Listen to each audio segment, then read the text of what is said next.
Hello, everybody. Welcome to the special edition of the um, Start Sit Week 13 Fantasy Football.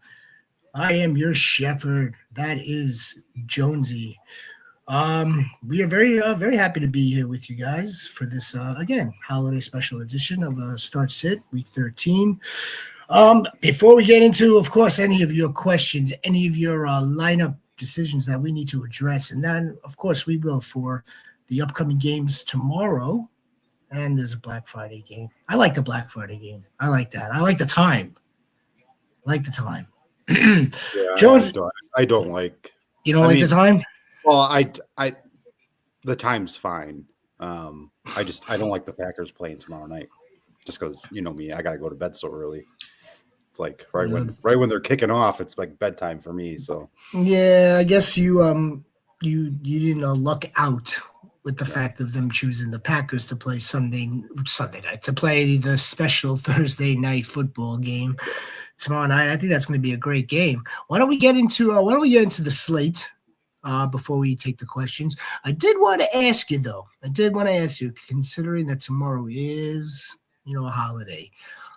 What is your favorite Thanksgiving dish? Do you have one? Is there anything special that you're looking forward to tomorrow? I know, um, I know, not I not really. Like I'm not a big. People are gonna like look at me no, weird. no, no, I'm no. not. I'm not a big Thanksgiving like food guy. Like I'm not a big turkey. I don't really like turkey that much. I'll eat it, but I don't love it. You know. So I don't know. I don't really have a favorite. I just go to his rolls, obviously, for me probably. But The other than roll, that, the rolls. rolls are awesome. Now that's an interesting one. Just the rolls itself. Yep. Just get some butter and Nice, nice, go nice to warm, town. nice warm bread. I look, man. There's a good roll on Thanksgiving is definitely a staple. It's definitely it's part of the fest. I'm a turkey guy, believe it or not. Like I know many people want to go for the stuffing or any of the other sides or just like all the other trimmings and whatnot. I'm just I like the turkey. Give me some nice juicy turkey. I'm just like plain like that. I like the other stuff. I like good cranberry sauce. We make a good cinnamon apple cranberry sauce. Okay. Yeah. I like that. But I'm a turkey guy. Give me. How often do you eat turkey regularly? Like I'm not talking about like deli sliced turkey like for a sandwich. Yeah. No. I'm talking about the bird. Yeah. How I often do you eat turkey like that? Not often. Once a year. no. Sniper likes the rolls also. I look a good roll with some butter. Yeah, absolutely. I'm all for that. Quincy Goat. I'm sure Quincy Goat probably. I can see Quincy Goat loving like the stuffing. Jordan Love or Jaden Daniels. What happened to Jalen Hurts? Or is this one of your other teams, Quincy Goat? Jordan Love playing tomorrow night, playing the Dolphins. Now here's the Right. thing with the Dolphins, right? They're going to be tested. I'm not sure about how's the weather right now in the Wisconsin area. I know you're not Right. Green Bay per se, but Yeah. I mean, I'm you're close. hour and a half, And then the temperature two is hours not. away max. Yeah, the temperature is going to be the same It's regardless. I it's think. been it's been dropping. We've been in like the 20s overnight. Like today, it maybe hit 40. For a little bit midday. I'm gonna look up the weather right now. Right, but we bring up the weather, and again, I'm not a big weather guy. We spoke about this last week in regards to the Browns Pittsburgh game, Browns Steelers. Should be about 27 degrees in Green Bay at kickoff, we're and we're dropping as I mean, not big, but a few degrees as all the game right. goes on. So now we're addressing this for the fact of the opponent and nothing else. Now, can the Nope. Dolphins go up there and play their football? Now, I don't necessarily believe that type of temperature should affect the Miami Dolphins. It really shouldn't. It really shouldn't on defense either. Well, I mean, it. I don't think weather should affect, cold weather should affect anyone, but it Yeah, but does. It the my does. the, The the reality of it is it does. You get those teams from the south or in warm weather climates, and you put them in cold weather and they don't know what to do sometimes. it's their body. So It's their I body. don't know what version of the Dolphins we're going to get. Their body freezes up. I mean, again, it is somewhat of a phenomena. It is. I mean, like, we can only speculate, really. We're not the ones on the field. Nevertheless, um, the Miami Dolphins defense is pretty good. It's pretty good. Now, what do we expect out of Jordan Love? Or do we roll with Jaden Daniels? Jaden Daniels. The Commanders are going in the opposite direction at the Yeah. wrong time. Yeah. They're Yeah. I going. mean, if you ask me, the Commanders are kind of on a downward slope right now, and the Packers are on a, incline. Yeah. I mean, if it was my team, I'd feel safer with Jordan Love. I think the ceiling's higher with Jaden Daniels, obviously because rushing upside. He had a good game last week, but that was against the Cowboys. But I mean, you got Daniels against Tennessee and Love against Miami. I would probably go Love unless I really wanted to go for a home run, and then I would go with Daniels. I mean, they're averaging they're like a point difference on average points per game. I mean, we're not talking too crazy of a difference in quarterback here for what they've been producing. Yeah, I think I'm going to tend to agree. I think we have a safer with potential for a good game out of Jordan Love. Where again, we do have high upside with Jaden Daniels with the rushing utility. Um, again, he's still a rookie. Tennessee defense is strong. For 3-8, I think I would play Jordan Love as well. I think it's Jordan Love, Quincy Goat. Me too. I mean, I could see this game being high scoring affair. We could. The Dolphins are going to have to pay attention to Josh Jacobs. They're going to have to pay attention to the running attack. We know that the Packers have the receiving weapons, minus Romeo Doubs, but that's okay. Minus, unfortunately, for football purposes, it is what it is. But they have other weapons. That's a fact. And I think I think the Green Bay Packers will use these weapons to their advantage and beat the Dolphins. That's what I think, Quincy Goat. That's what I think. WT Goat. Well, we were talking about earlier. yeah. Well, like we tried to call him. We tried to call last week. The Bucks came to town. The Bucks absolutely shellacked the Giants. The game script got out of hand for all of them. He's got a fumbling issue. I mean that's just evident. He's going to have to learn to protect the freaking football. Yeah. Good news is he's a rookie. That's the problem. That's the problem, though, is you don't know how they're going to react now. Is Singletary all of a sudden going to become, and it's a great matchup. I'd love to say, play Tyrone and just set him in like we have been for the most part, but I don't know this week. It's tough. It is tough. You got to decide really tonight, obviously. So I think Tyrone Tracy is still okay for the flex, but we're gonna have to lower these expectations now. Yeah. We could very well see Devin Singletary getting now more snaps, just like it was in the beginning of the season. He's obviously the more reliable veteran who does not drop the ball. They're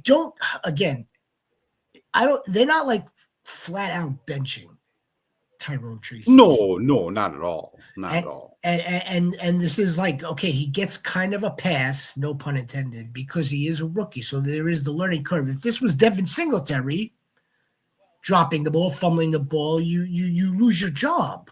So I think Tyrone Tracy is still going to get opportunity.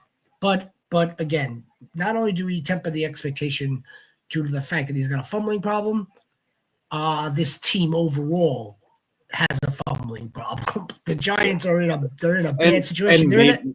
Maybe they come out and nothing changes. Yeah, you know what? It very well could go that way also.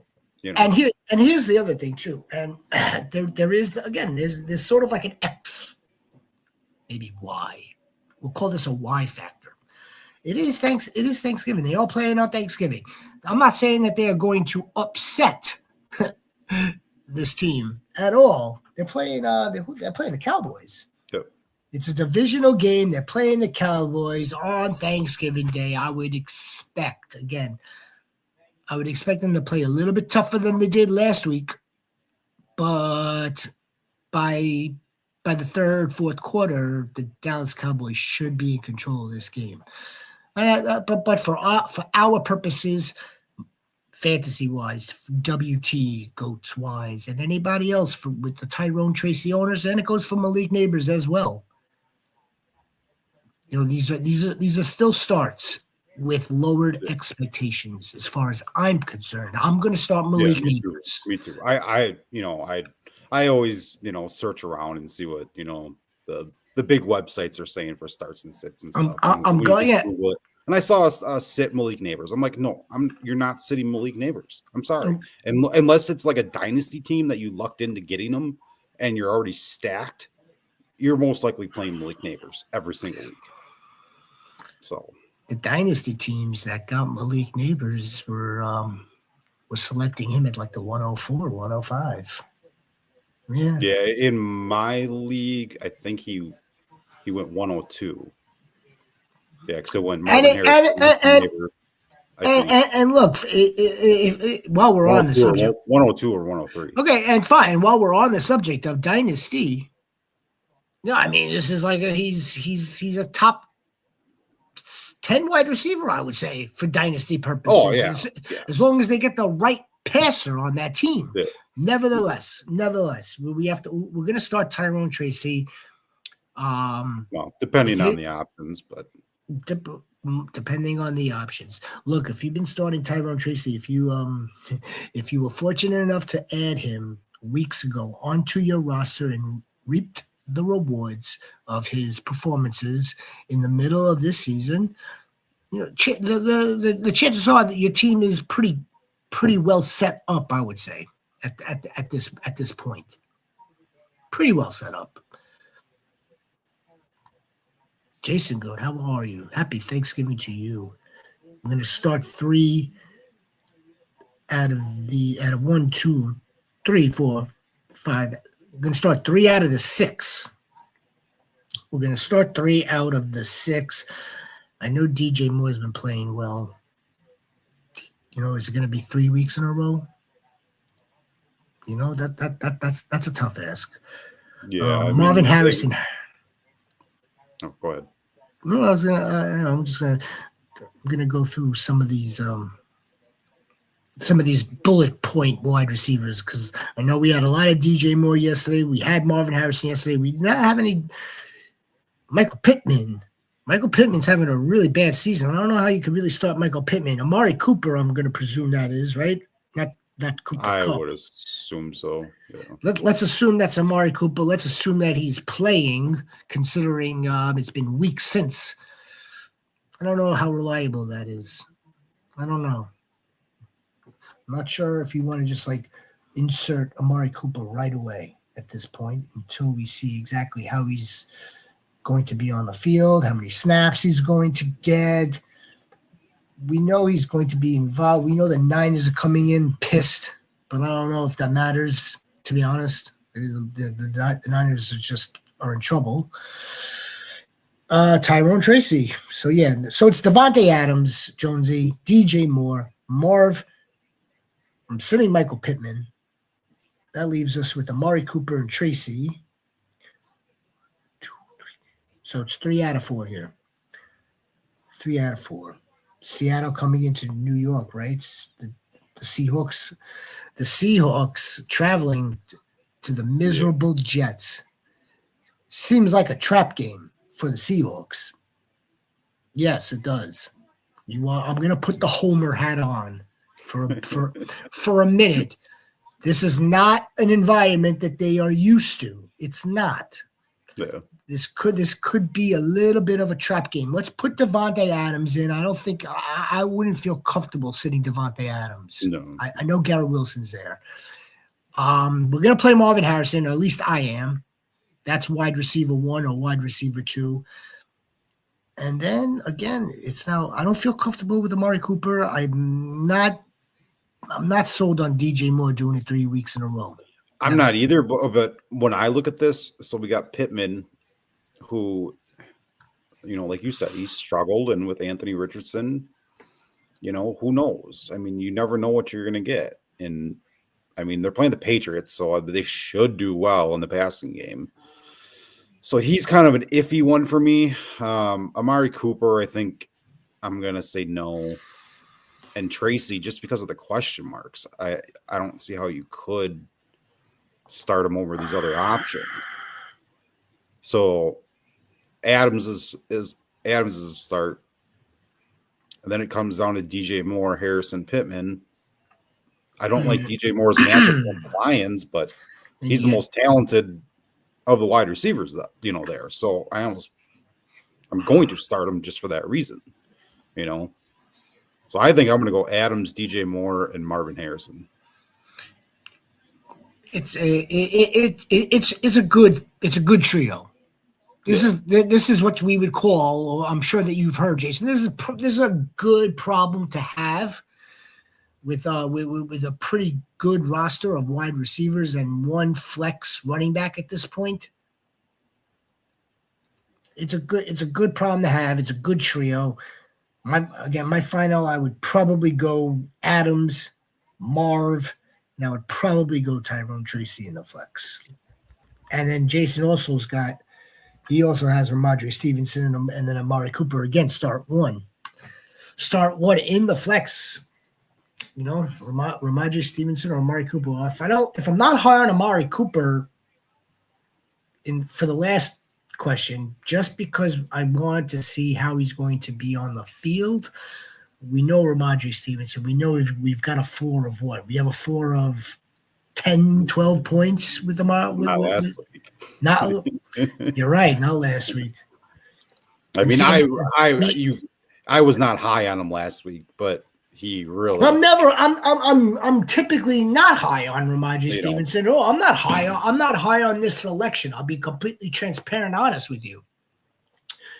Again, just because Amari Cooper's been out for weeks.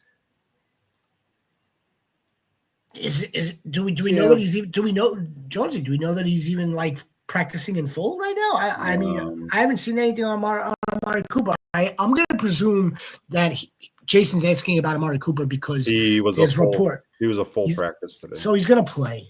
All right. Again, that would be like crossing our fingers. I would go with the Ramondre Stevenson. At least we know that he's playing or he has played. Yeah, I mean, against Indianapolis, I mean,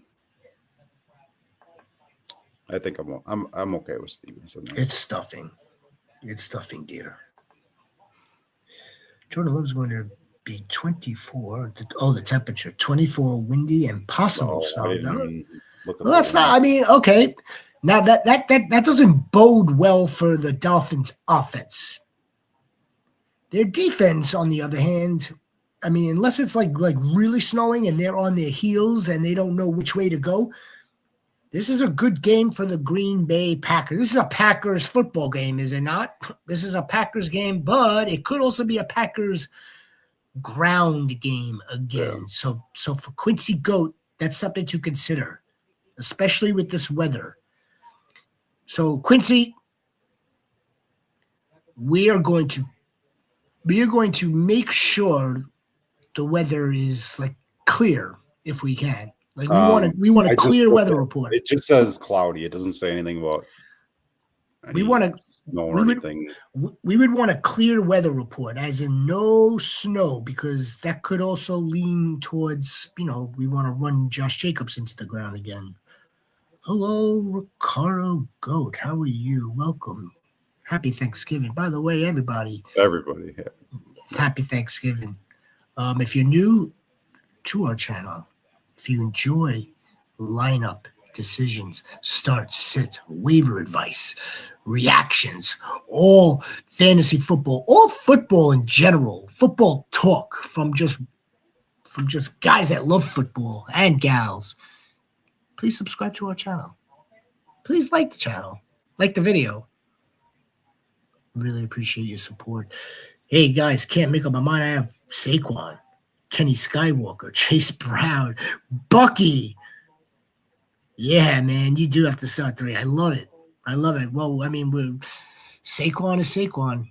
This is it's not often, Jonesy, that we're calling for a league winner that was drafted in the first round. Your league winners usually come in later rounds. That's why, hence the title, hence the name, league winner. You selected a dude in the 5th or the 6th round that by next year's fantasy football are going in the first round. Saquon Barkley is looking like a league winner no matter what.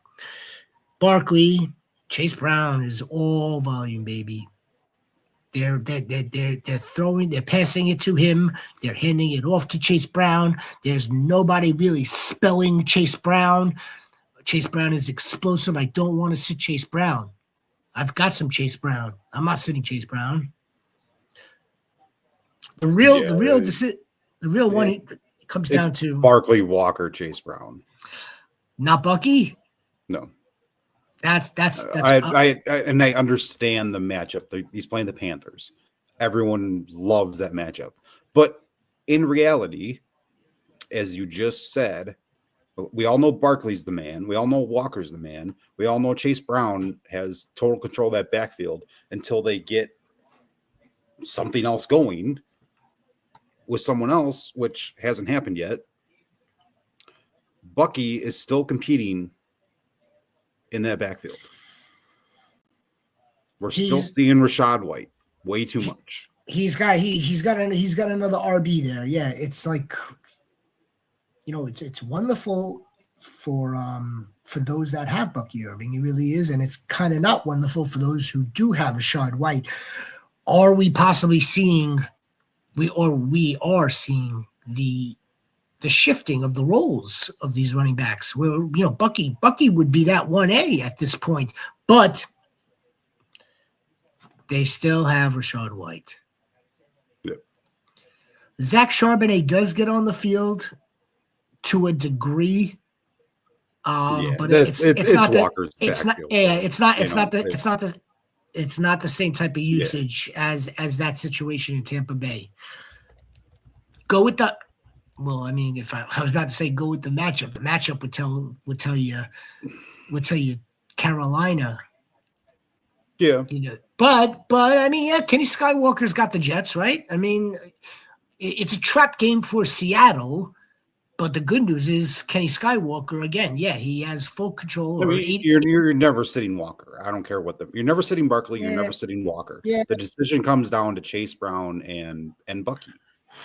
So and Chase Brown's got the Steelers this week. So I get the hesitation there. But they'll just dump it off to him. I mean, and if you really hate that matchup, I'm okay playing Bucky. I don't think it's going to be, he's okay as a flex. You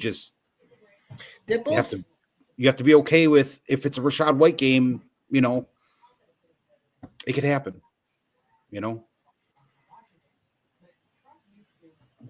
So Sunday night, Monday morning, all the discourse.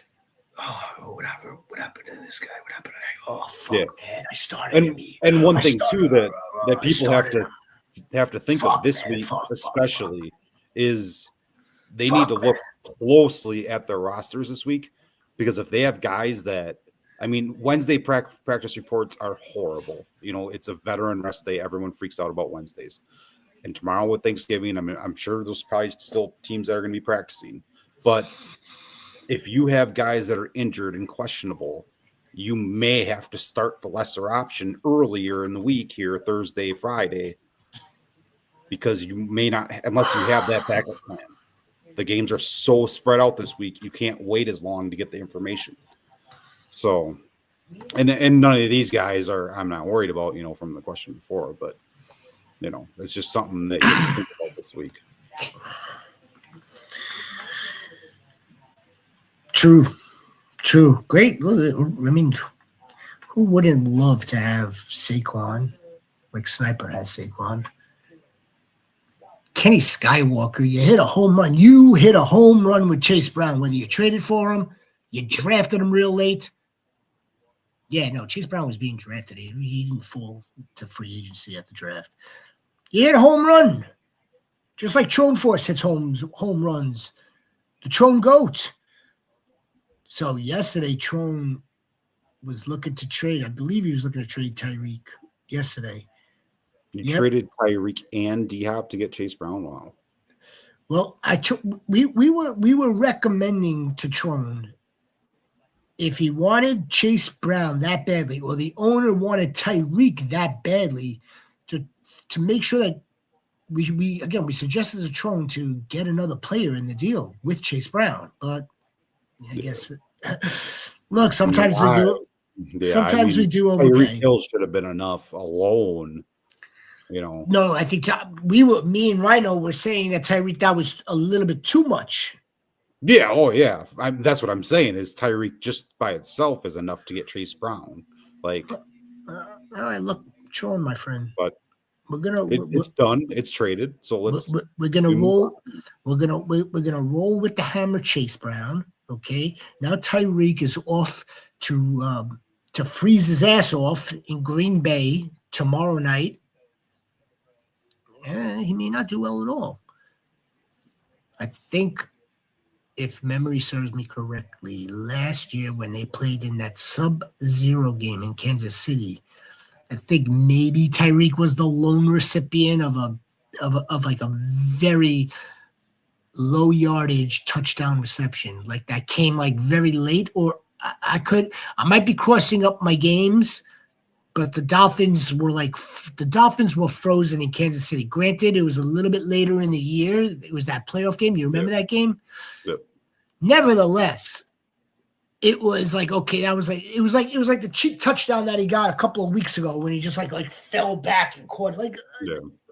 I'm trying to make Tron feel better about the situation, because it could also go opposite, where like now like the Dolphins are like freaking firing on all cylinders. Nevertheless, let's get Tron's lineup for week 13 set and ready to fire. Overpay, but needed another one. My roster now is JD5, Cooper, Jackson, Saquon, Chase Brown, Njoku, Scary Terry is very scary. Monty, who I think is going to play tomorrow. Darnell Mooney. I'd love to know what the situation with Darnell Mooney is this week, especially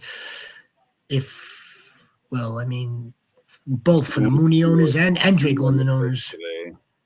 Yeah, but this is a nice roster you have. McNichols was added this week. Okay. Brian Robinson may play, though. Which, I mean, Eckler will be out. So McNichols could have some value this week, but just not as much if Brian Robinson still plays. But real fast, how do you feel about the owners? And I'm not saying that Tron is one of them. How do you feel about the guys that are like in second to last place,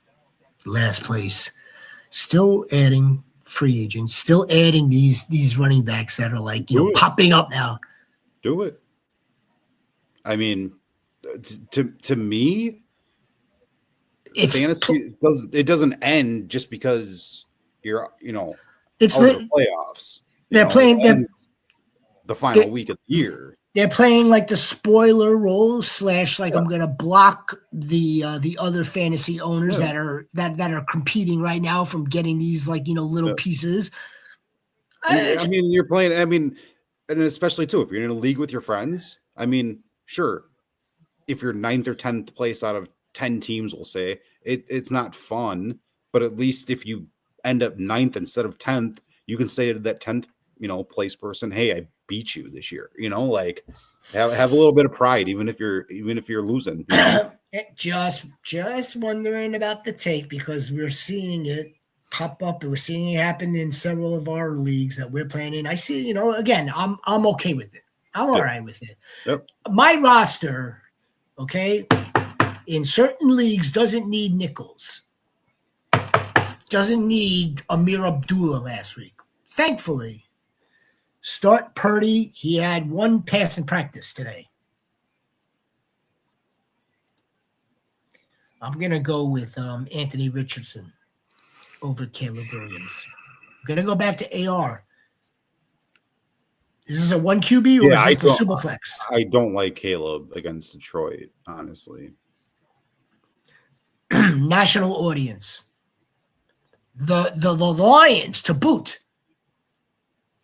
The Lions. I mean, last season they were in a good situation playing on Thanksgiving. This season they're even in a better situation. It's amazing what's happened over there. It really is. It's remarkable for someone that's been watching this game for 20 plus years. This is kind of remarkable. Nevertheless, I'm not starting Caleb Williams. If it's a super flex, okay. If he's the second QB, same thing for Anthony Richardson. But if this is the 1 QB, I'm going to go with Anthony Richardson. See, if Purdy's healthy, I'm playing him as long as he's playing against Buffalo. I don't think he's going to play. But I mean, you got Richardson in the early game on Sunday, and Purdy's, the primetime game Sunday night. So you're going to have to make a decision Sunday morning. By then, I think we'll have a more clear picture on what is happening. But I would go Purdy, and then it's not Richardson even as my backup. Even if Purdy is cleared Friday, Saturday night we get the info from Rappaport, is expected to play at Buffalo. He's not 100%. He's not 100%. I wouldn't feel comfortable playing him if I've got these other options. If I have these other options, maybe if they were in San Francisco, maybe if they were playing a different team, but the Bills coming off of the bye, hungry. Again, well, let's put it this way. I mean, I don't know what his waiver wire looks like, but if Purdy doesn't go, I'd rather go pick up like a Matt Stafford or Justin Herbert if he's out there and play them over Richardson. That's not a bad idea. I mean, that's not a bad idea. I don't trust Richardson. I'll play him if I have to, but I'm not looking to play him, and like I remember last week, someone, was like, hey, I need high upside. Sure. Can he give it to you? Yeah. But he also can get you 3, I mean, he's just a risk that I don't want to take in these final games of the year, going into the playoffs. I want people I trust. I want people that I know are going to be there and be the best that they can be, not this up and down, up and down, up and down, up and down.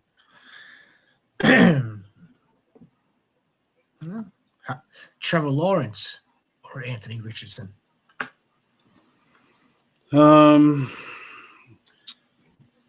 There I'd probably go Richardson, just because I look at them as the same kind of questionable on performance, but Richardson has higher rushing upside, so I would probably lean Richardson that way.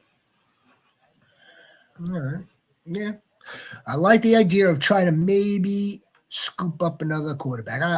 That's if anyone's available. I mean, if he's got 3 quarterbacks, there could be a lot. I mean, it could be a 12 team and everyone's got 3, and there might not be anything available.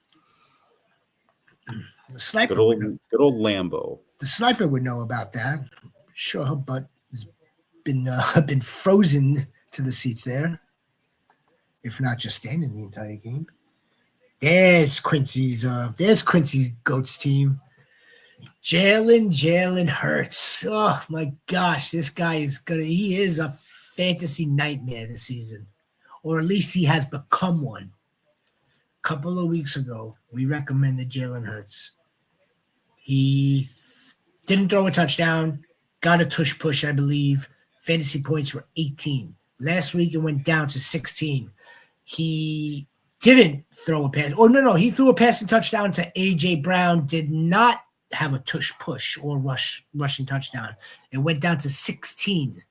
Now, he was without Devontae Smith last week. I'm not even sure that makes a freaking difference anymore. Nevertheless, because of the Saquon situation there, how the offensive line is playing out of their minds with Saquon Barkley, Jalen Hurts has become a different type of passer, or they're not asking him to do the same amount that he was asked to do in recent, even as early as this season and last year as well. Again, though, he's more experienced. He's the veteran. He's been to a Super Bowl. He has the rushing upside, just like Jaden Daniels. He gets Devontae Smith back. I'm going to go to Jalen Hurts. I'm still going to go to Jalen Hurts. It's always Jalen. To me, it's always Jalen Hurts. He's the more veteran quarterback, obviously. And I love that. He's producing better than Daniels is. I love that. Yeah, I love the fact that Quincy has these two quarterbacks. He wasn't able to move one of them, which is okay. It's difficult. It's difficult to trade a quarterback in a one QB league that's seasonal. And this again, we're in week 13, folks. Week 13. This is the week 13 Star Set Show, special edition, holiday edition, but. It's a good problem to have. God forbid, fantasy forbid, one of these dudes gets hurt. You're already protected. Yeah.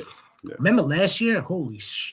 Last year, quarterbacks were going down left and right, and Joe Flacco was called out of his house. Jake Browning was starting for the Bengals. It was a nightmare last year. Nope. Nightmare for quarterbacks.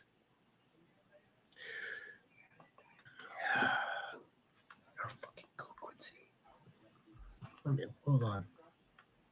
Right before we get back to the show, for everybody, you guys are the GOATs. We appreciate you very much. We're thankful for everybody here. And if you're new to the channel, also, please like the video. Please subscribe. Thank you very much. Let's get back to... Well, we can't get back to anything until I do this. Yeah. Oh, sorry.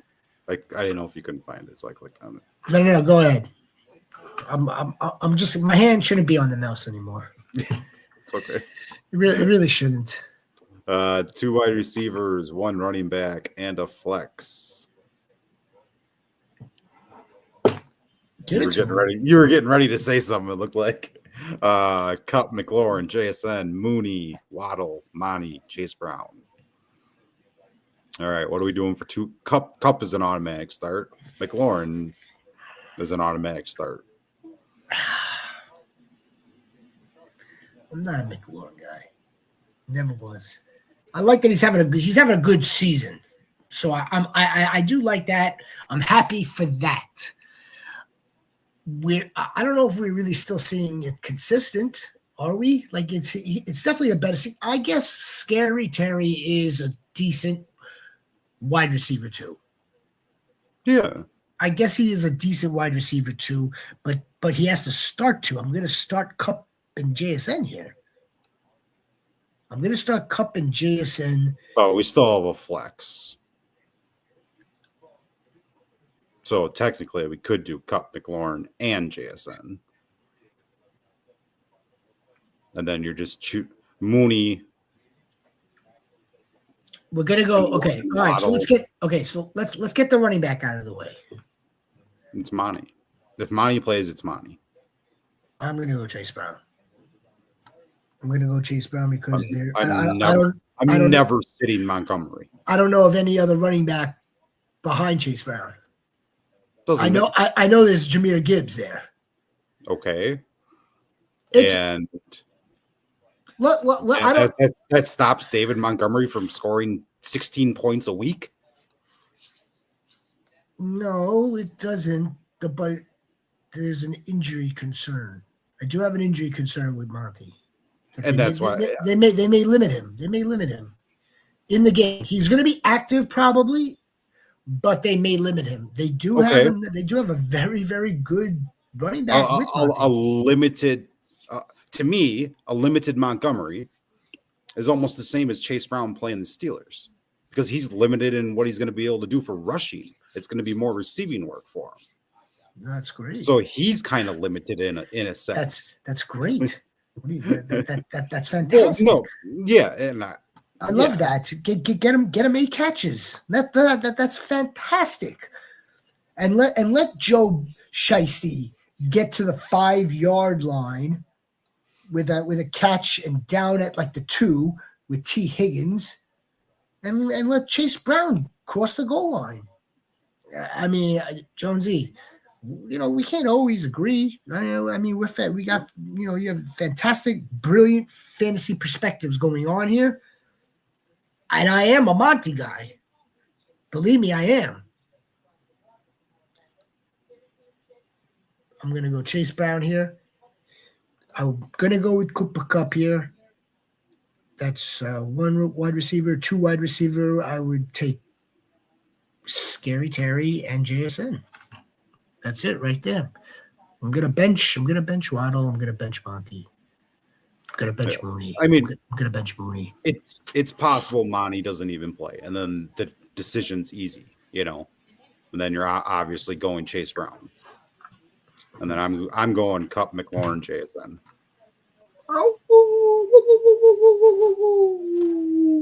That's the easy part. To the wolf. The SoCal Wolf is in the building. My one of my spirit animals. The unknown K-Man, what's up, unknown goat? 2 running backs, 2 wide receivers, and the flex in the full PPR. CMC, man, wow. The communities in just the CMC communities in shambles. Yep. Shambles.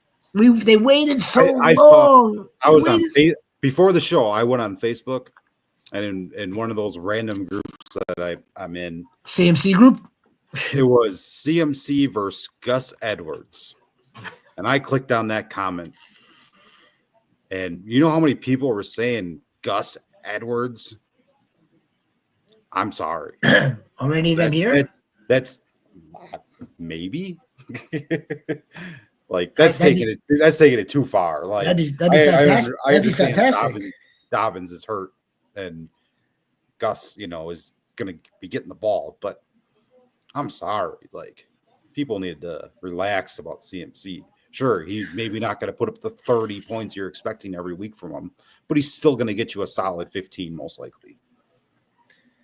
Which you would be loving from most other guys every week. That's the problem with CMC. People expect 30, and if they don't get 30, they're pissed off. Yeah, see, here's the thing. We've seen it. And we haven't just seen it once. We've seen it several times, what he's capable of. There are not many football players that are capable like that. They're just not. They just have they have the right skills. They have the right dedication. They have the right talent. They're in the right system. Nope. And CMC actually has done it in 2 different locations, 2 different franchises. Now, I was going to try to make a Chuba Hubbard, Carolina Panthers and CMC connection, but that actually I can. Chuba Hubbard was the running back behind CMC a few years ago. With Dante Foreman, correct? I believe Dante Foreman and Chuba Hubbard were behind CMC when he got traded. So there is somewhat of a connection here. And Chuba Hubbard is a start. It's CMC, it's Chuba Hubbard, and in the flex, I would probably do James Cook in this flex. I mean, I get the question because he is loaded at running back. I mean, absolutely loaded. I'm gonna take those first three. Cook or Chuba goes to the flex, or even CMC goes to the flex, but that's a 1 o'clock game. That's gonna be a little tough. Yeah. I think Jonesy was saying earlier, which is fantastic advice. Just make sure that you have your guys in the right roster positions based on these primetime games. If you've got starters, right, going tomorrow, any of them, any of 8 teams, they have to actually go into RB and wide receiver spots. Then on the Sunday slate, you continue to fill in from there, and then the other primetime Sunday and the Monday nights are for your flexes. If you've got nobody going Sunday night, you've got nobody going on any primetime game, it really doesn't make a difference, right? Am I correct here? I think I'm correct, more or less. I mean, I always Thursday night, on a typical week, Thursday night, they automatically go into RB wide receiver slots, and then Sunday early games, they fill out the rest of those slots, and then I start going into my flex, and everyone in an afternoon game, night game, Monday night game, they are all flex, and the Monday night. And whatever, and if you have a flex that's more flexible, like if you have, because there are some. That's why it's called the flex. Well, no, there's some flexes out there that are like wide receiver, tight end, and there's some flexes that are wide receiver, running back, tight end. We'll say. No, those are unique leagues. Very unique settings. It is, but if you have that, whatever the most flexibility of that, whatever flex has the most flexibility, that should always be your latest player playing, because that way if something goes wrong, you have multiple different options and positions you can go to fill up something, and you don't have to just go get a wide receiver, but I mean, I'm going CMC here, I'm going Chuba, and I'm going James Cook. I want to get Pollard in there too, but that's what I'm doing. But James Cook matchup with San Fran, that's just too. I mean, we just saw what Jacobs did to him. I mean, what are you doing for wide receivers here? Full PPR. I mean the actual. I mean, if you actually want a wide receiver that's going to get volume here, you want Ladd McConkey in your lineup. The problem, though, is I'm not sure if that comes with touchdown upside. It does, but it doesn't. Like Justin Herbert's still going to throw to the dude that's open, and that includes Quentin Johnson. Still, that includes the Disley Bear. He looked for Josh Palmer on like 3 freaking deep balls that he couldn't connect with. So, I mean, as Disley is, I think he's very questionable, or he popped up. He popped up on the injury report. Yeah. I like Ladd McConkey's a sneaky start here. I really do, and I would go with Mike Evans. Baker just looking at him in the end zone. He's not looking at anybody else. Mike Evans. See, to me, and I said this before, I let Terry McLaurin, he's an automatic start. Mike Evans is automatic. I don't care what their matchups are. They're playing for me every single week. I like Pickens' matchup against Buccaneers. No, not Buccaneers. Why can't I think of who's Pittsburgh playing this week? The Steelers have the Bengals. Bengals. I like that matchup, but I'm not playing Pickens over Mike Evans and Terry McLaurin. I can't. And Ladd, he's a distant fourth in all of this. I think they could uptick the passing game with Dobbins being out, but I'm still not ever playing Ladd over these guys. I can't. Like I said before, I'm trusting my guys. It's tough. Yeah, I get it. It's tough. This is go time. This isn't, let's try to. It's almost. Let's not get. let's not get cute. Exactly. All right, so let's put it to unknown this way. If this is kind of like a must win, I would want to go with Mike Evans and Curious George, and hope that Russell could connect with Curious George on a bunch of passes and get him in the end zone as well. Let's not forget Russell hasn't been playing all that well either at quarterback.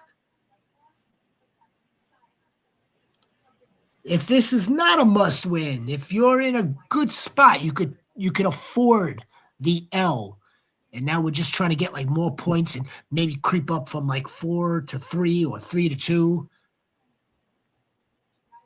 I think you could play lad. Here. You're gonna get a bunch of passes. This is someone that doesn't drop the ball either. This is someone that is. He's the next Edelman. This dude is playing like an Edelman. An Edelman 2.0.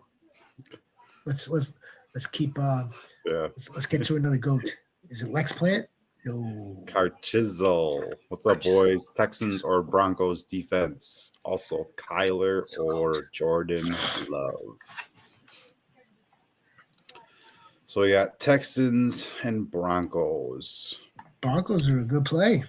Broncos against Cleveland, Texans against Jacksonville. I mean, both good matchups. Broncos are a good play. I think the Broncos are remarkably playing very good football, and they're in the driver's seat as well for a nice wild card. And also with playing Cleveland, you get Jameis Winston, who makes mistakes. So that's opportunity for the defense.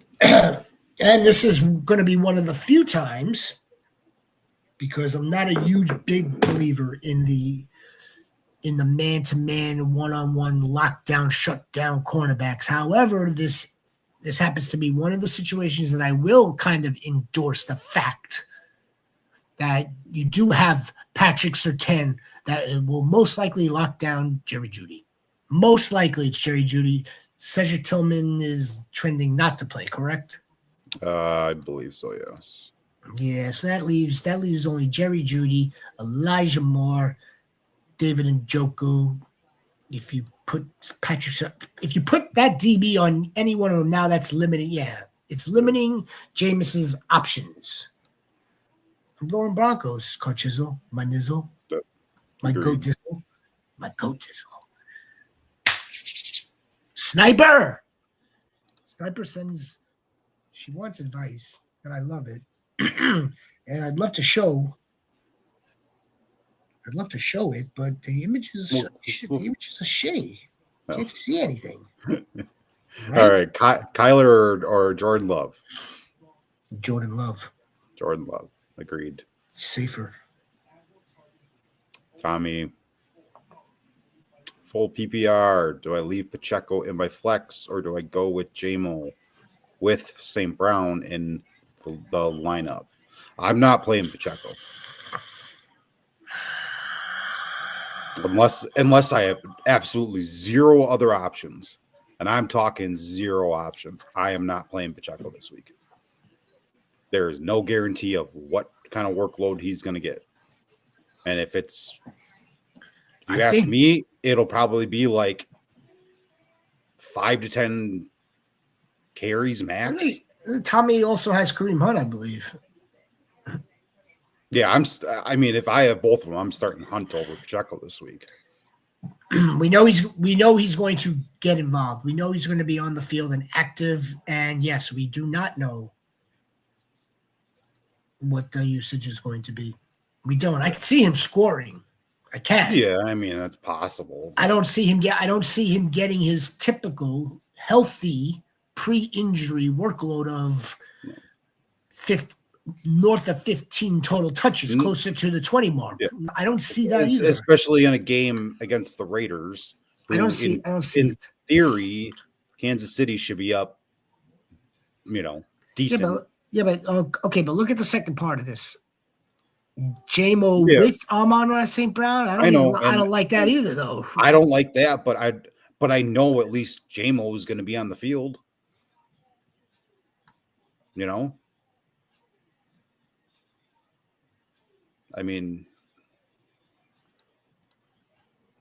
I am not. I will play a lot before I play Pacheco this week. So I don't love the, JMO and St. Brown, but I'll do that before I play Pacheco.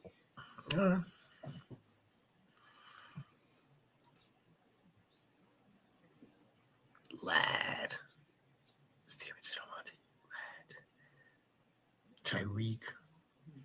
Ramadre. Or Monty. For PPR, well, we're not going to do Stevenson for PPR in the flex, and Monty's not good for the flex either in PPR. Well, I think this is a pick a wide receiver, pick a running back.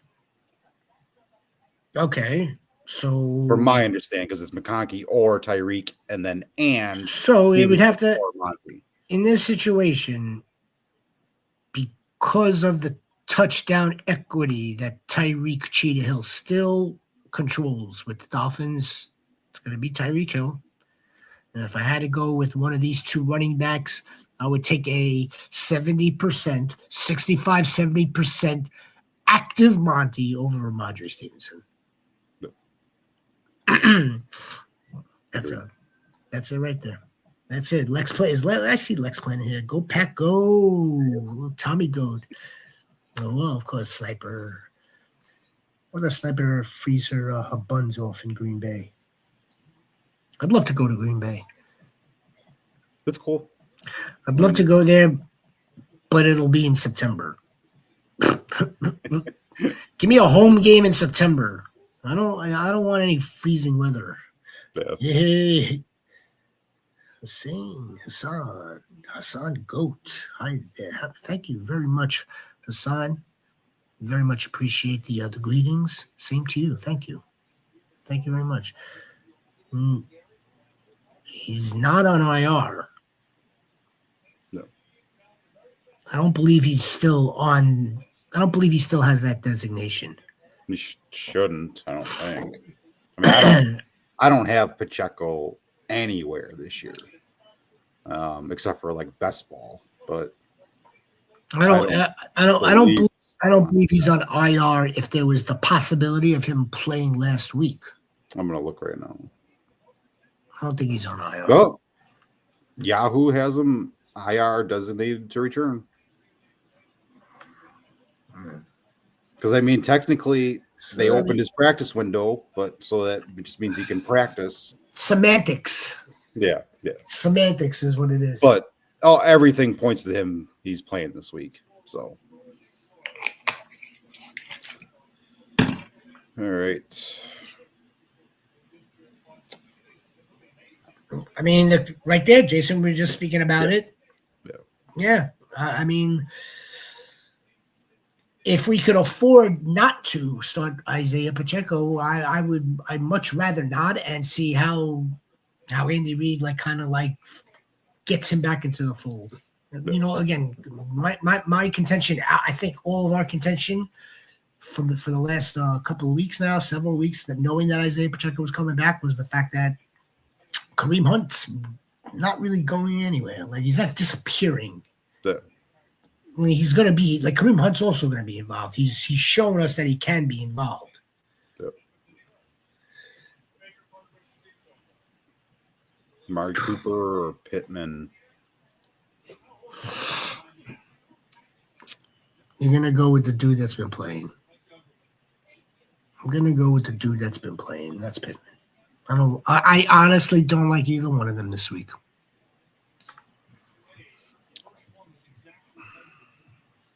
Amari Cooper's got the better quarterback. Yeah. You could go with that if you like.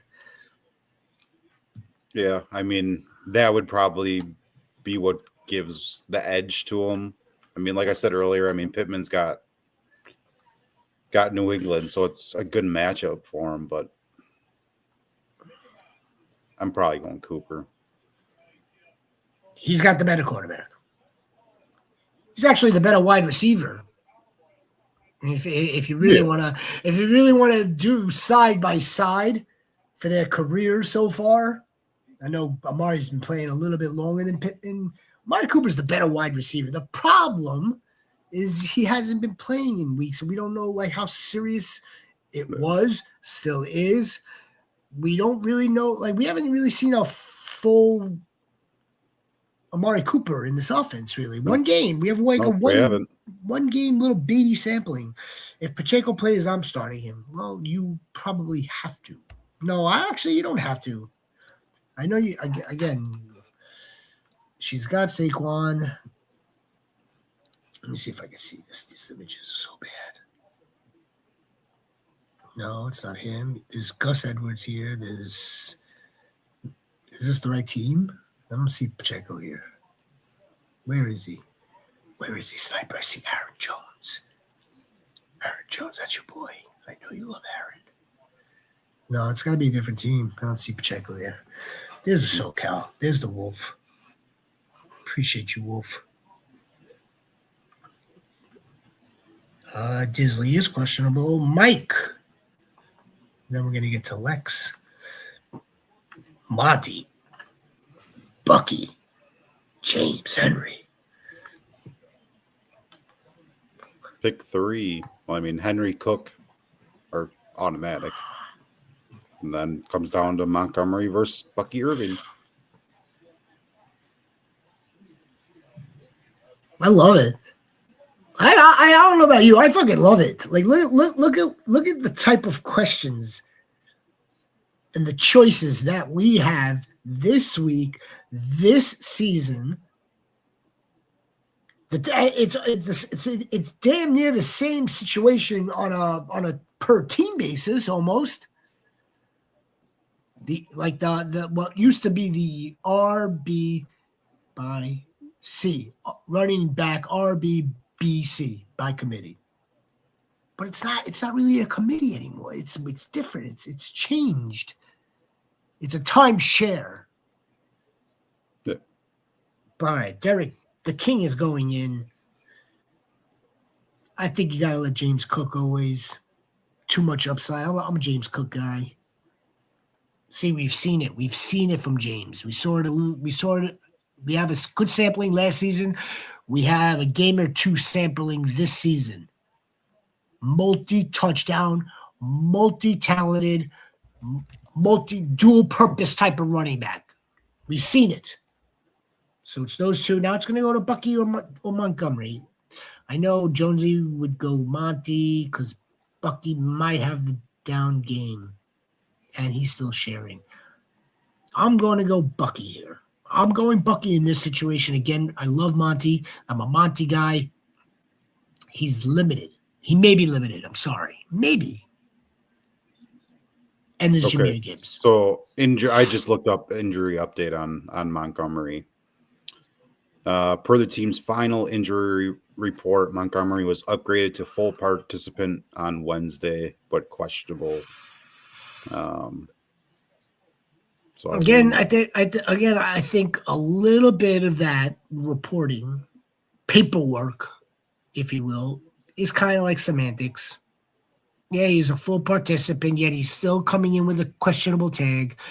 I don't really think that every single player is 100% healthy at this time of year anyway. But it's a matter of the the severity of this injury. What is it? His shoulder? Well, from what I think it's his shoulder. From what reports are, is that Monty could have gone back in the game last week, but Dan Campbell pulled him out. They held and they're holding him. Said, no, you're not going back in. Look, here's the other factor, Jonesy. You want to talk about driver's seats. This team is looking to play healthy January football. Same thing as the Chiefs. They're playing in January and they are attempting to play for February. So they're already they're playing 3D chess. They're already looking past this week. Monty's going to play. I mean, unless I'm going Bucky Irving here. I'm going to go Bucky Irving. Now I'm going to go Monty. Mike, I wish you the best, man. I wish you the best luck. You're a GOAT team. We're gonna do this. We're gonna do this week 14. We're gonna do this week 15. We're going to do this week 16.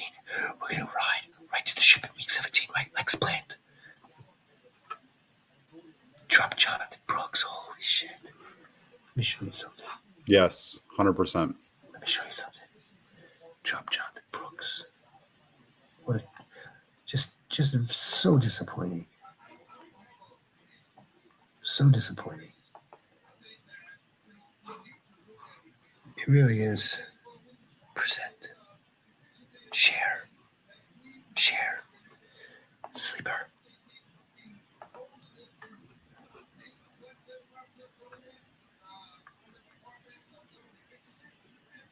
We keep Jonathan. I've got him on roster. Look, I added Veal. I mean, I added depends Veal how yesterday. it depends your roster size. I mean, And in that league, I would not be because we got 5 bench spots in that league? 6? No, well, this is the other one. Oh, James. that's a different one. This is the Jazzy, but this is with positional limits. I mean, he really is a drop, and it's so unfortunate because he's been on the IR all this time. Look, he's 59% rostered, 9% started. Look at the projection. I don't know. They're not going to give him much work. There's no reason for them to give him much work other than to give him work, actually. But he's probably a drop. Yep. And there's 2 main reasons for it. One is very, very disappointing. Brees is going through injury right now.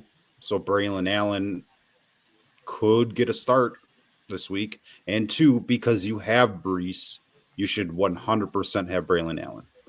100% in all leagues. You should have at this point in the season. I mean, you need to look to next week and make sure you can get through your bye week. If you have any bye week 14 issues, because it's going to be like last week with 6 teams on. But anything that you have, like a Jonathan Brooks maybe that I mean, if you can hold him, sure. But if you have a guy that's getting you 8 points a week consistently and he has no upside, get rid of him. Go get your handcuffs now. You don't want to lose because you're keeping some 6th wide receiver and you don't have your handcuff to a guy like Brees Hall. Yeah, or Kyron, or yeah. I mean any of them. James Conner, any top running backs, you should have their handcuff 100% right now. You need to be securing your backfields and going for upside. That if an RB goes down, you got that guy. Yeah, I don't need to share the screen again. NVS or something like that you're not starting unless you are starting them. But Lex plant some trees. So yes, I would drop Brooks for Braylon Allen. Or I mean, the other you said Gus isn't available. It's a little bit of a longer shot, but Kamani Vital. Gus is going to get the first opportunity. Yeah, for sure. But I think the main top priority right now. Well, top priority is Braylon Allen. Yes, 100%. Yeah, 100%. I mean, I wouldn't even screw around with anything else. Yeah. Scott Fishbowl. We want the return. Mims, MVS. Let's hit a home run with the returner. Let's knock it out of the park. Let's say Marvin Mims takes one to the house, baby. Who's Jones? Probably Aaron Jones. Wait, well, this one I actually have. The SFB. It's probably Aaron Jones has been in the flex over there. I mean, if it's Aaron Jones, you're playing Aaron Jones. Well, you're playing Aaron Jones, yeah. But hold on. I can't really think of any other Joneses right now, I think it's other than myself, and I know I'm not playing in the NFL this week. it's Aaron. It's Aaron. Yeah, I can't see this thing. There's Mahomes, Saquon, Curious George, Hunter Henry, Devontae Adams, the Disley Bear, Jerry Judy's in one flat. Well, all right, hold on. Okay, so Disley's in flex currently. My apologies. Hold on. God almighty. Devontae Adams is in one flex. Disley 2. Jerry Judy 3. Aaron Jones 4. Tucker Craft 5. Bo Nix is in the super flex. So now it's on the bench. Vile, MVS, Ray, Rashad, Marvin Mims, Noah Gray, John and Sanders is a no. I'm gonna go with I want Mims in. I want Mims in for probably. I mean, Disley and Kraft Kraft may get an uptick because Romeo Dobbs is going to be out, but True. True. I want Marvin Mims in there somehow. Well, Disley. Right, like so. For this week. So let's not forget how we got here. Right, Sniper? We got here with a lot of points in this format with Ray McLeod. Now, again, I don't know why Ray is not starting this week. Is something wrong with Ray McLeod? Again, you're getting return yards. We want those points. No. You have two solid return options. One being Ray McLeod, the other being Marvin Mims. So I want one of them in replacing. We're going to replace one of those tight ends. I understand that you would want to go Tucker Craft. I get that. So and there's a good, at least there's good proof that he will be used tomorrow. So Will Disley Bear may be the sit here. We'll address this again on Friday, but I know leave Tucker Craft in for now. Well, I mean, Kraft plays tomorrow. That's what I mean. That's what I'm saying. Leave Tucker Craft in for now. Put Tucker Craft into the tight end spot at this time. Hunter Henry's in the tight end spot. Put Tucker Craft in the actual tight end spot. The growing stuff, man. Jordan Love versus Miami. Yeah, this is a popular one for sure. Big, real popular. Does Jared Goff go off against the Bears? CJ Stroud's not an outdoor cat. Are they playing in Jacksonville or are they playing in Houston? That is in Jacksonville. He's not an outdoor cat. I don't like CJ Stroud, to be honest with you. I don't like the season that he's having, and I blame Joe Mixon. I don't. No. You know what I blame? Sophomore slump? I blame expectations. I said this in the offseason. I said I like CJ Stroud, but sophomore slumps and second-year regressions are a reality. Yeah, he didn't take the step forward that many, including myself, thought that he was going to. And then you gotta lump in the weapon, the asset that they brought in doesn't help the cause out. So yeah, I think it's a combination of all of it. At the end of the day, his wide receivers upgraded from last year. I mean, yes, his running back majorly upgraded, but so did the wide receivers. They brought in Stephon Diggs. I mean, you can't. To me, the passing game got upgraded more than the running game did. So. Be growing, man. Be growing has clinched at this time, week 13. That's a beautiful thing. Congratulations. Let's keep it rocking. I mean, Be growing wants to. He just wants to completely dominate the league, and I get it. So let's continue to dominate the league. Well, we didn't answer his question though. Wasn't that it? Oh, the quarterbacks. Don't start any of them. No, I'm joking. Don't start it. I mean, if he clinched, he technically. No, I no, mean, no. Let's honestly, the safest option out of these would be Jared Goff. The safest. yeah. Thanksgiving at home. I mean, I don't think you have. Let him hit. Up. Let him get Amon-Ra in there. Let him maybe attempt to get Sammy Bowl game in there. Maybe there's an explosive play to J-Mo. I mean, we know the weapons that they have there. Let Jared Goff go. I think that's the safest option. Yeah, and then the upside option to me is probably Jordan Love.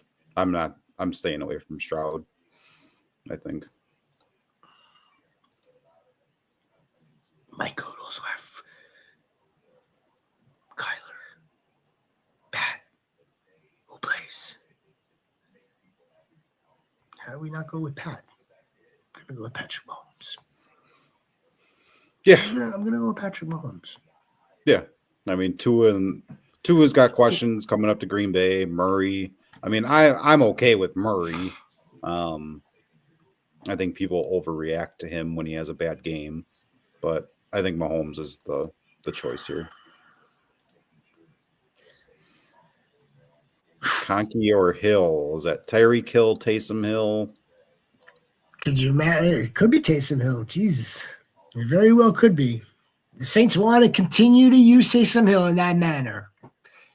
They broadcasted it. No kidding. Wow. So you broadcasted that they want to continue to use the Swiss Army knife the way that they're doing. That's wonderful.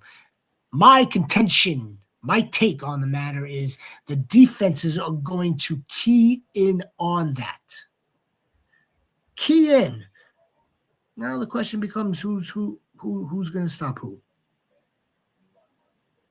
Yeah. Taysom Hill going to continue to put up 40 fantasy points a game? No. The defenses are going to key in on those gimmicks.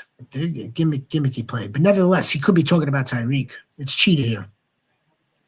Touchdown equity. Yeah. Yeah, if it's Tyreek, I'm going. He's Tyreek. He's the typical first read option, typical first read target in the red zone. Very simple there. Zay or Ridley. Zay Flowers. I think Calvin Ridley would get you more PPR. More catches. Playing the Commanders. Yeah. I mean, Westbrook Akine has been, getting 30, 40 yards and a touchdown. But the volume goes to Ridley. And with Zay, I mean, volume, maybe. The volume could be Derrick Henry. It could probably not as much, but it could be Andrews, or the tight end group as a whole. I mean, and at some point, does Deontay Johnson ever get involved? Don't understand that one. Why trade for a guy and not play him? But yeah, it's Ridley.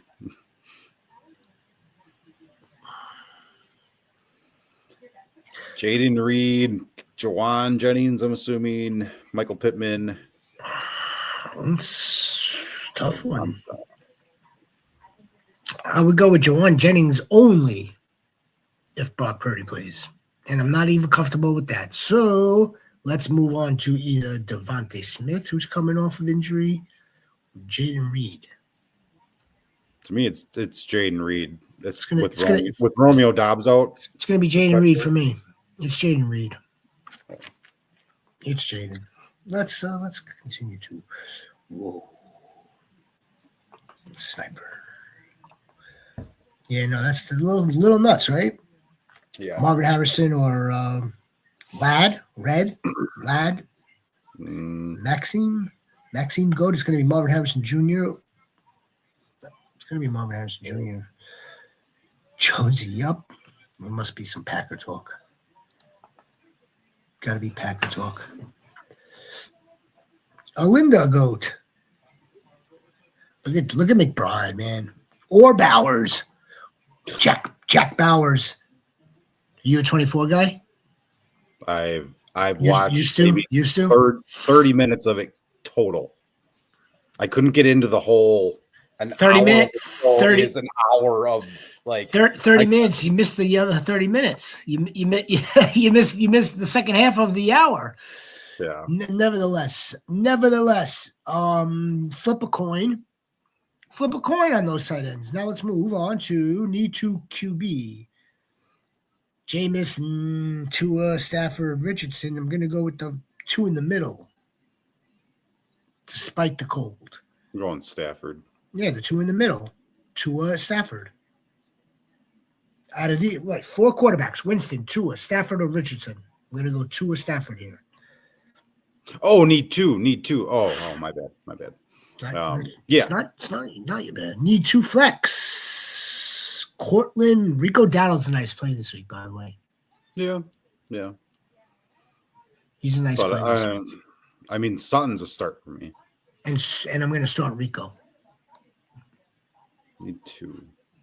Happy. I'm gonna go with Rico. Starting Rico over DJ Moore. This week I am, yeah. Caleb, they're gonna have. I know they're playing better. They are playing better. I think we're set up for like a down game. I think we are. Let's not forget DJ Moore again. He's been playing better the last 2 weeks. Got into the end zone last week. Keenan Allen is still on the field now. Rome Odunze is still on the field. There's a lot of mouths to feed now, even when they're clicking on all cylinders. There's only one Rico Dowdle. There's nobody else. There's no Deuce Vaughn, Dalvin. It's only Rico Dowdle. I know the offense is kind of shitty right now, but it's also kind of better. Can't you see the Cowboys? The Cowboys are kind of playing spoilers. They're kind of playing spoiler. They're going to be competitive for freaking Jerry. They are. I don't know. I look at Rico and okay, he's going to get you something every week. But what's his upside? Like he's a dual threat. He's a dual threat. I mean, over the entire course of the year, his best 3 games are a few weeks ago he scored 21. A few weeks before that, in like week 5 or 6, he scored 19. He scored a 13. Everything else is 10 or below. Like, what were the last 2 with Cooper Rush? With Cooper Rush. Last 3, we'll just say, is 10, 10.8, 5.4, and 8.6. And that's in a PPR. That's the last 3? That's the last 3 for weeks 12, 11, and 10? Yes. That doesn't sound right. I'm looking on at Fantasy Pros right now. Rico Dowdle had a good game last week. Okay, but if he doesn't score a touchdown, Here he is. Here's Rico Suave. No, this doesn't have a game break. No, here, game log. He did 19 for 86 last week. Okay, that's great, but he didn't score a touchdown. He did 3 receptions on 3 targets. Okay, 12 yards. 61% snap share. And it's not even that. Like 19 attempts, 86 yards. Yeah, he finished 9.3 points, 3 targets, 3 catches for 12 yards. That's shit. Yeah. And I get he's got a good matchup this week. But again, I say, what is his upside?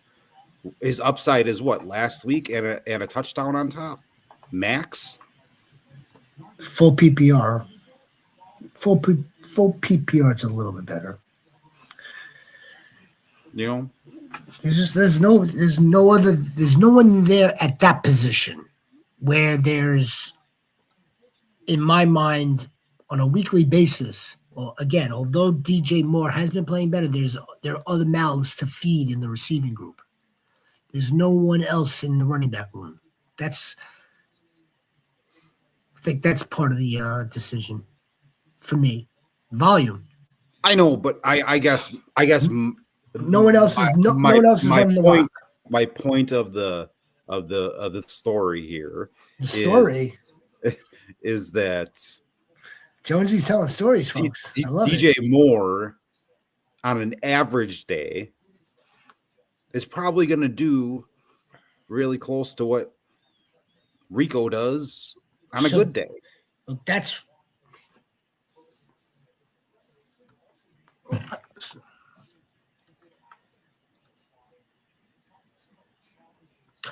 I'm going to go with Rico Dowdle based on the volume that he's going to get tomorrow versus the Giants without anybody competing with him versus my feeling that DJ Moore, while, yes, will get you requisite 5 catches, maybe 70, 80 yards, we're going to need that touchdown from him as well, where it could very well go to one of the other wide receivers. That's how I'm going to play it.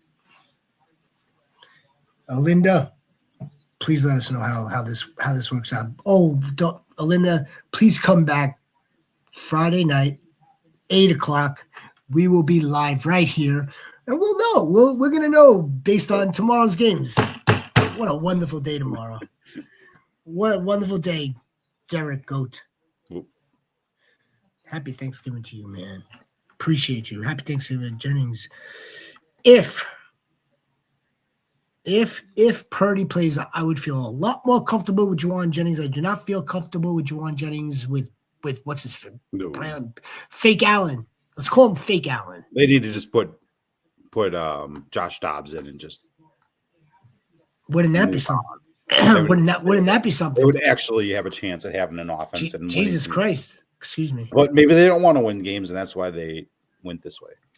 And I'm not big on it is a revenge game, but there's a good chance that he may draw the assignment of one Pat Surtain Jr. That's the only reason why Jerry's due for a letdown. Also, if they don't shadow Judy, then Judy could be in for a big game. Problem is, we don't get that type of information until like kickoff, and we see it unfold. We rarely get anything like that. Oh yeah, well, I mean, the reports are Patrick Surtain's going to be guarding you. No, we don't get that. The good part is in this situation is he has until Sunday night, and he'll know if Purdy's playing or not, because Broncos and Browns are Monday. So if Purdy's practicing all week and he's a go Sunday night, I'd roll with Jennings. And if it's iffy or if he doesn't go, then roll with Judy. I mean, it's an easy swap out. It is. It's good roster move, yeah. Because of where the games fall this week. You know.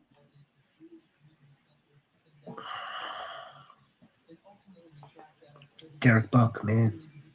Appreciate you. Yeah, you do have it. He does have it set up nicely. I know I probably confused a lot of people with that, but I don't really just the earlier the people play, put them in the real positions, and then the later they play, put them in your flexes. I've been kind of coaching her on that.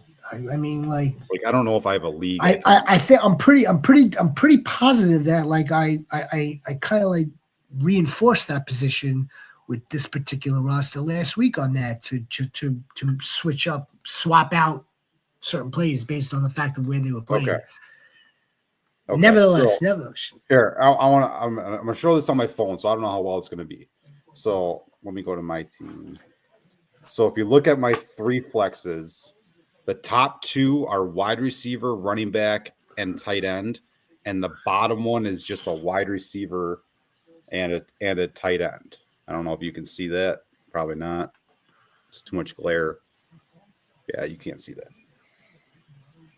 So it just meant that the more positions available to go into a flex should always be the latest player, if you can, because that way you just have more options if that player gets hurt or something that you can put in there then.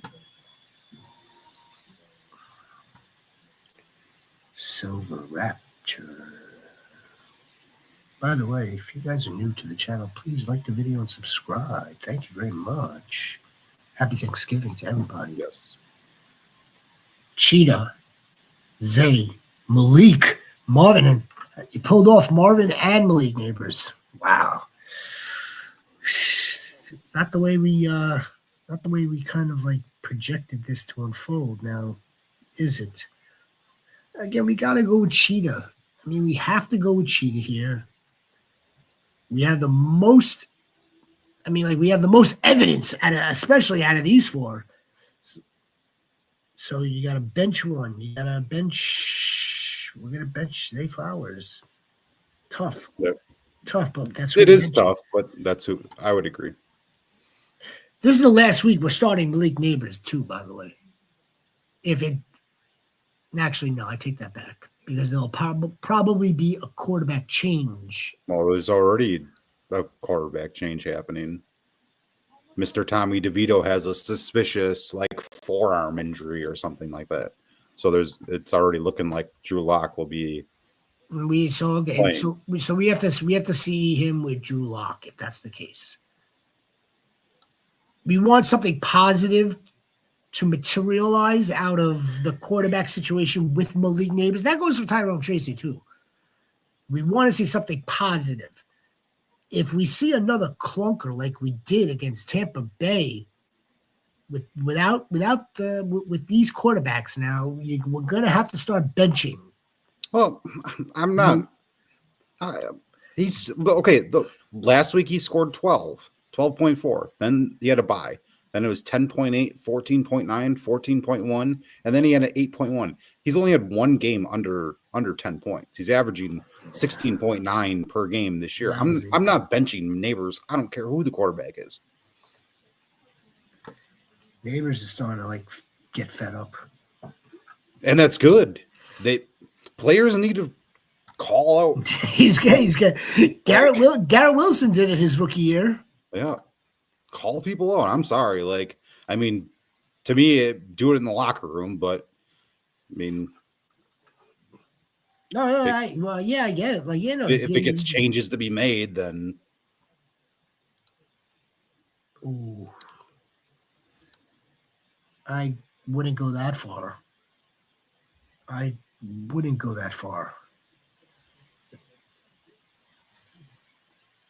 Damn. It's tough. Damn. Yeah. I don't think I would go that far. I think I'm still playing Tyreek. Do you have to bench one of these? Yeah, that's he's probably must be loaded at wide receiver if that's the question. Oh yeah, who are the other ones? Tyreek Hill and Garrett Wilson. You're talking about if I think I would bench Tyreek Hill here. Yeah, if I had to. Even with Tua in the cold, it's really no better than Aaron Rodgers in 2024. It's true. It's true.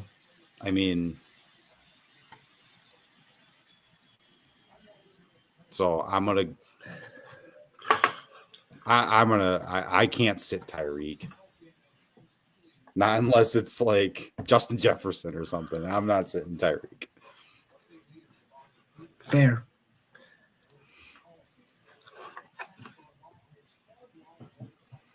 Be growing. Pick 2, Cup, Pickens, McLaurin, Ridley. A name we haven't heard in a while, Brian Thomas Jr. Oh. He's going in the depths of despair of the Jacksonville Jaguars. That's why.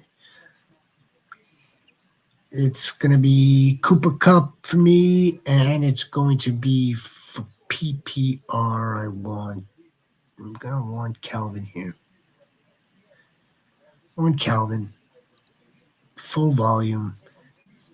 I don't like the way Russell Wilson's been playing. I'm going Cup McLaurin. It's fair. Those are my guys. It's fair. Pacheco is on IR. Cowboys defense or the Chiefs defense. Cowboys defense against the Giants. That's why it's the Cowboys defense. No, just who did the Kansas City Chiefs are playing the Raiders, right? Yeah, that's gonna be like a 24-7 game. 27-10. Aiden O'Connell, ladies and gentlemen. Yeah, it's the Chiefs. I'm not messing around with it. Yeah, I wouldn't mess around. Look, if there's going to be one freaking game to like get their act together just for like, all eyes presentation, the owner like sent the message down somehow. Like, wake up, giddy up. They'll lose the game, but it won't be like that wallop that we just saw.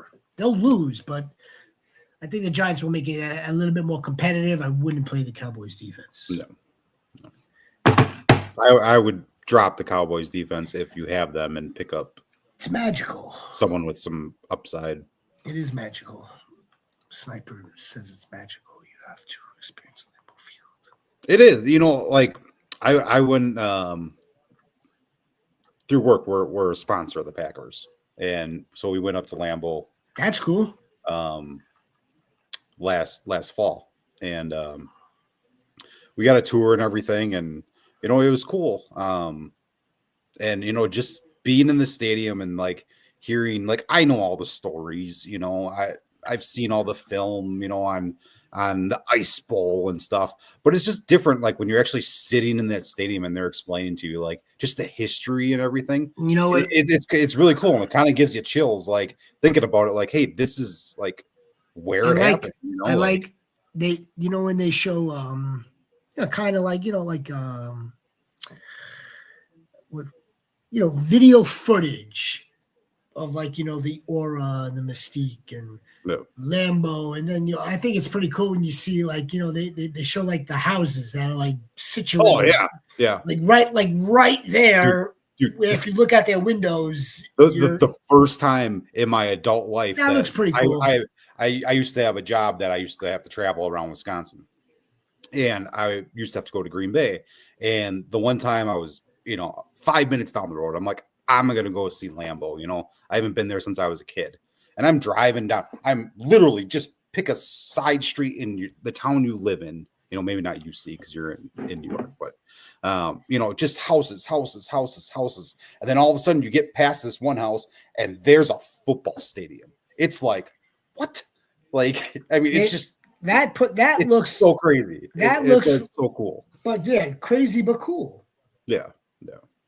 And they've built it up so much around there, with Titletown, everything surrounding it. So it looks a little bit different than it did, 20 years ago, obviously, but it's still so cool. Just, it depends what direction you come in, but if you come in at the right direction through the neighborhood or something, like, it's just even more overwhelming because all of a sudden there's just a stadium there and you're like, what? I want to go, but I just don't want to go in like freaking November, December. I know November is probably you could probably tolerate this for those that aren't used to that type of climate, but September, October, give me something like that. Where I can spend like a long weekend. Obviously, just wouldn't fly into Wisconsin on a Sunday and get to the game. You also wouldn't want to. I don't think I would. Yeah, no, you have to. I'd want to fly into somewhere that you don't have to connect as many times, right? Like you want to fly into, I guess, Milwaukee. Yeah, and you would most likely like fly. Yeah, I wouldn't want. Yeah, I'd want to do that as opposed to flying like on a 5-passenger airplane. Yeah, yeah. I mean, I'm sure you could get a flight to Green Bay if you really wanted it, but I mean. The Warrior Bowl is in week 16 already. I don't know if that's accurate because my Warrior Bowl is in week 13. Sniper. This one's better. This one is better, but I can't tell which team it is. Some of the images that you did send are better, but I'm not sure which league. Yeah. Well, you always something. Sniper. Saint This Blitz. is my buddy from home here. What's up, Saint Blitz? Thank you for coming onto the show. Appreciate you. When a team has a good backup like Hunt, you don't immediately play Pacheco. Yeah, I mean that's what we said that last week. They know Kareem Hunt. By the way, if anybody that has been on our shows that may be new to fantasy or maybe even new to playing football, watching football and playing fantasy, Kareem Hunt is no stranger to this team. I'm pretty sure they drafted Kareem Hunt, didn't they? Or did the Browns draft Kareem Hunt? No, the Chiefs did. They know Kareem Hunt. They are completely comfortable with Kareem Hunt and what he's capable of doing, what he's not capable of doing, more so than that. Yeah, absolutely, St. Blitz. Absolutely. Again, the Chiefs are looking at three-peat. They're looking at three-peat. They're not looking to screw up Isaiah Pacheco's ankle any worse than it is right now. Yeah. Hello, KJ. Thank you for coming. Garrett Wilson. Yeah. Garrett Here, Wilson. I will say Garrett Wilson here. Yeah. I'm gonna go. I'd go Garrett Wilson over Tyreek Hill. As much as we like Tyreek Hill this week. Where's Garrett Wilson? Jesus Christ. Where are you? Garrett. Wide receiver 18. Tyreek Hill's wide receiver 15. I mean, this is the world that we're living in right now, folks. The fantasy week 13. Taysom or Cade. Oh God! I mean, Cade Otton doesn't run the ball. Cade Otton doesn't throw the ball. I'm going Taysom. I can't stand Taysom. I can't either. But I think we would go with Taysom here. No. Just know, KJ. Again, we're on record, or at least I am on record for the last 3 years. I've been on record, but we're gonna go on record again. This is a completely gimmick play. It works. It smashes. He spikes. Your fantasy team's score will spike. And then it comes crashing down to earth next week. And if it's not the next week, then it's the following week. It comes crashing down to earth. If you don't believe me, please go check his game logs. The only reason it's been more consistent this year is because they're down weapons. They have no wide receivers. They're down weapons. They have no backup running backs. He is the utility guy. But at the same time, Jonesy, there's a very, very similar case last season where it might have even been Chris Olave again, but it might not have been. It might have been who the hell else was on that team? Was it Michael Thomas, maybe? It was another player who got injured. Taysom Hill skyrocketed, but he crashed back down to earth again. And the player was still injured. It wasn't like the player returned.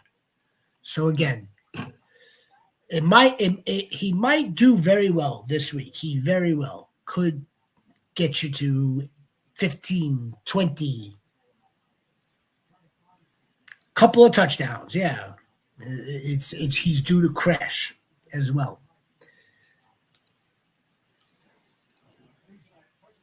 Is that Montez Sweat? I'm assuming so. It's Montez Sweat and who the hell is Rashawn Gary, Packers. The defensive end versus the linebacker? Is that what this is? What position does Gary play? He's outside linebacker, defensive end. So same as he's a pass rusher. Same as Sweat. Which he's not doing. Honestly, I don't know what Sweat's been doing this year. I'm not an IDP guy. All right. Well, I mean, I got the site up, which is not our site, by the way. So we should give credit where credit is due. This is the Fantasy Pro site. We should definitely give credit, as well as most of the information that comes from me comes from two resources, folks. It comes from Fantasy Pros and it comes from Fantasy Football Today. Week 13 rankings. Now we're going to IDP for the sniper. IDP. Julian Love. Well, these are all, my God, they're. Let's break it down a little bit to defensive linemen. I don't see these guys. Where are these guys?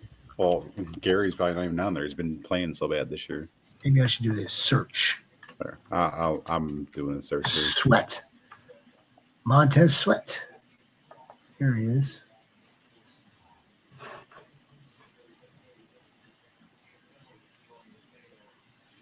He's defensive lineman number 26. He's projected to get you 3 tackles. He's projected to get you a quarter of a sack. Woohoo. And he's projected to get you 7.4 fantasy points. Now, I don't remember what that type of scoring is for a sack or a tackle. A fumble recovery. I don't know the scoring yet. Go with Montez Sweat. I'm going to make it easy. Look at how both guys have been doing. I mean, I don't know what your league scoring is for it. Go to Montez Sweat. I would probably lean Sweat just because I know, just from being a Packer fan, Gary's not doing much this year, but yeah. All right, next one from Vampire League. Start one, Noah Gray or Kraft. I mean, I'm starting Kraft. Tucker Craycraft. Yeah, I'm not trusting that Noah Gray is gonna. He's not a consistent thing in that offense. He's gonna have games here or there, but and with Romeo Dobbs out, I'm going with Kraft.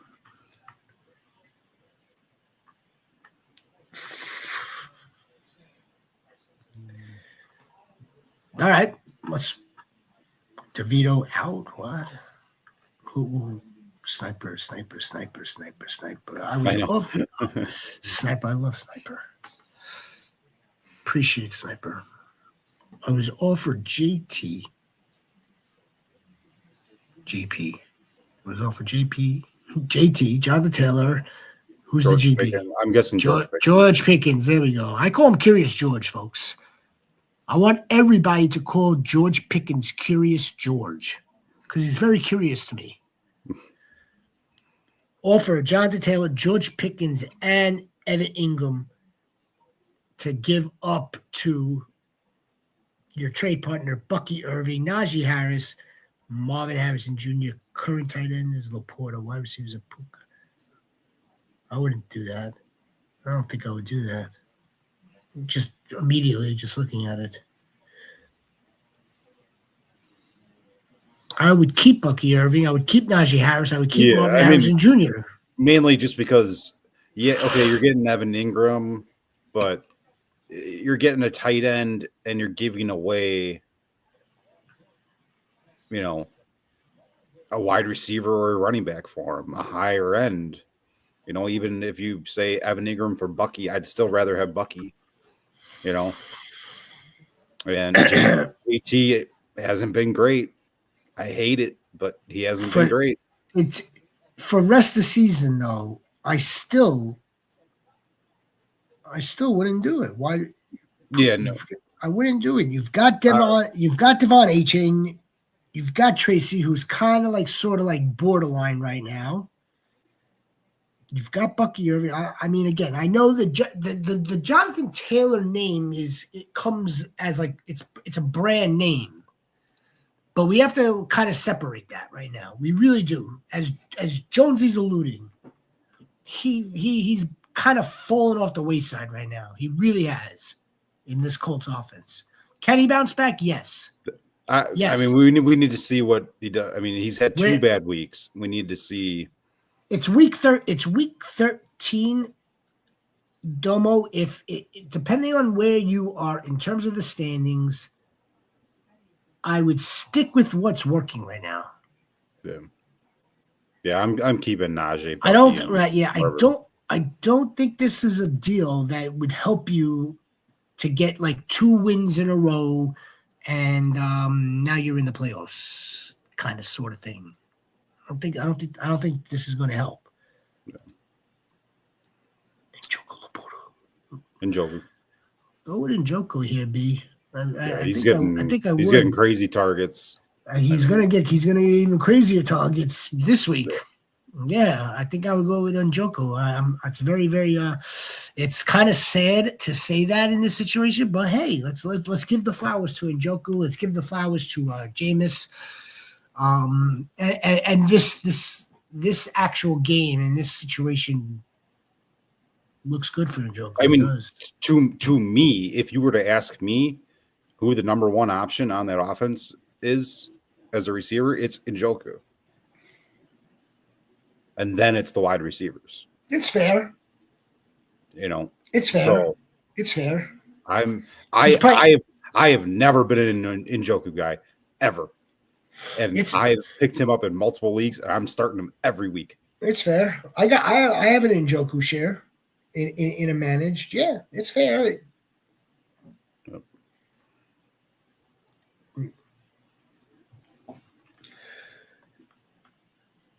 Just send Evans and Cheetah for JJ and Ridley. What do you think, PPO? I just sent Mike Evans and the Cheetah to get Justin Jefferson and the Ridley, the Dalvin and the Calvin. What do I think? I think this is almost a fair trade. Like I think this is almost an even Steven. You may have upgraded a slight bit. There are others that are going to say you may have downgraded it. I would bank. Again. I think like the Cheetah, Justin Jefferson almost wash one another. Now it's a matter of Mike Evans or Calvin Ridley. Almost a wash too. Almost. Yeah. What is the schedule? What does the schedule tell you for the Vikings? What does the schedule tell you for the Dolphins? I mean, those are the two. Those are the big kingpins there of the deal. Yeah, I mean, with it being PPR, I mean, Evans and Tyreek, they're more, they're not catching 14 balls in a game most of the time. They're catching 5, 6 and going for $125 or something like that, in a good game. Where JJ and Ridley, those guys are PPR monsters. They're going to get the 10, 15 targets in a game, consistently. So I think I'd rather have the JJ and Ridley side, but it's close. I'd be okay with the Evans and Tyreek side too. Like, it's close. It's close. It's a damn close deal, Anthony. But we'd love to see some JJ again. We haven't seen some fireworks from JJ in a little while. Yeah. I think they're coming. I think it's due. Cowboys. Yeah, they are. They absolutely are. Yep. I didn't see any Cowboys fans getting tattoos this year, though. I always see that. Maybe they don't like this.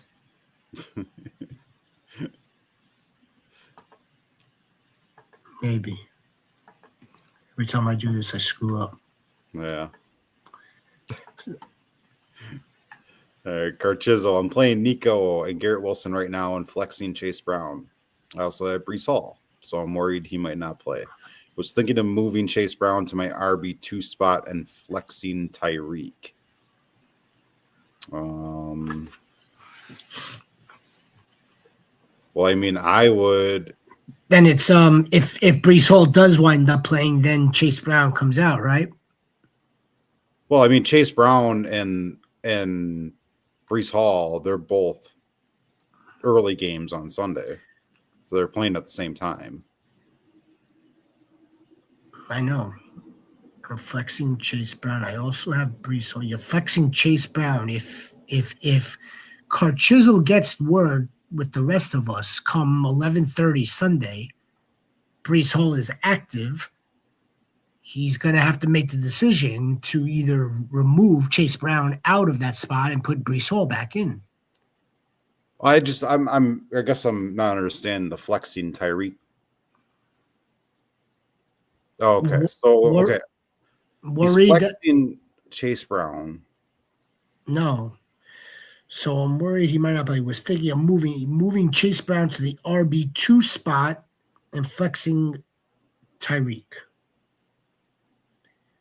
So again, if you're flexing Tyreek, no, you can't flex. Well, Tyreek needs to be in your wide receiver spot. He plays tomorrow. Can't flex Tyreek. That's good. Nico Collins and Garrett Wilson. Nico's an early game. Jets are an early game. So pick one of those guys. They're your other wide receiver spot, or if you have I don't know how many wide receiver spots you have, but I mean, if it comes down to where you're going to know early enough if Brees Hall is playing or not, or just go pick up Braylon Allen if he's available. If you got the roster spot, and then it's an easy swap in.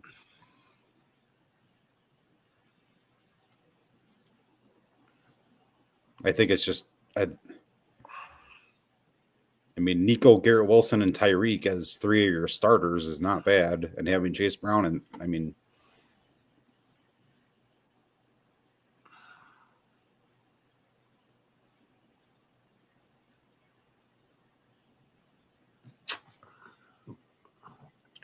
was thinking of moving Chase Brown to the RB2 spot. So, I'm assuming that Brees Hall is in the RB2 spot. But to me, they play at the same time, so it doesn't matter where Chase Brown is and where Brees Hall is. Here's the lineup. You want Nico Collins, fine. No problem there. We want Garrett Wilson starting. Okay, that's wide receiver 2 or second wide receiver. I'm going to assume that this is only start 2 wide receivers, start 2 running back, and then the flex. So from there, we have Brees Hall in one spot, running back. We have Chase Brown in the second RB spot, and we have a flexing of Tyreek Hill. We're missing a player here. Who's the other player in this equation? There's got to be another player. Who's the other player in this equation? There's 3 wide receivers and there's 2 running backs here. We're down 1 player. That's who we need to know. Yeah, we're missing something here. So let us know. Frizzle Goat. And we'll get back to it. You're still in here. What's up, Frizzle Goat? We appreciate you. Happy holidays. Happy Thanksgiving to you and yours. Yeah, we appreciate we recognize when you guys, when you're consistently in here, and we really appreciate it. It's awesome. Even if you just come in and say hi, it's nice. It's nice seeing all the repeat people. We're building a goat town. To goat town within a larger. Building a community within a lot. We are. Well, let me finish the sentence, Jonesy. We're building a little goat town within a fantastic, spectacular community of several goat towns. And that's what we're doing here. And, I'm very, very thankful for it. Actually, perfect time of year. I'm thankful for it. I appreciate it. I can't ask for anything more. I could ask for other things more, but, that's okay. Jonesy, let's take a few more. We'll be back live on Friday, 8 p.m. We'll be back Saturday, 8 p.m. I know we want to get to as many of the questions, the lineup choices, decisions that affect tomorrow's games. That was the whole point. We can get through what's here. We'll just get through them. Just got a less commentary. All right, rapid fire. Because we both like to talk. So yeah. Rapid fire. Let's do it, baby. Who's my wide receiver 2 and flex? Justin Jefferson's 1. So he's got Juwan Jennings, Downs, Worthy, Akine, Mooney, Myers, Taysom Hill, Ramondre Stevenson. So he needs 1 wide receiver and 1 flex. Wide receiver.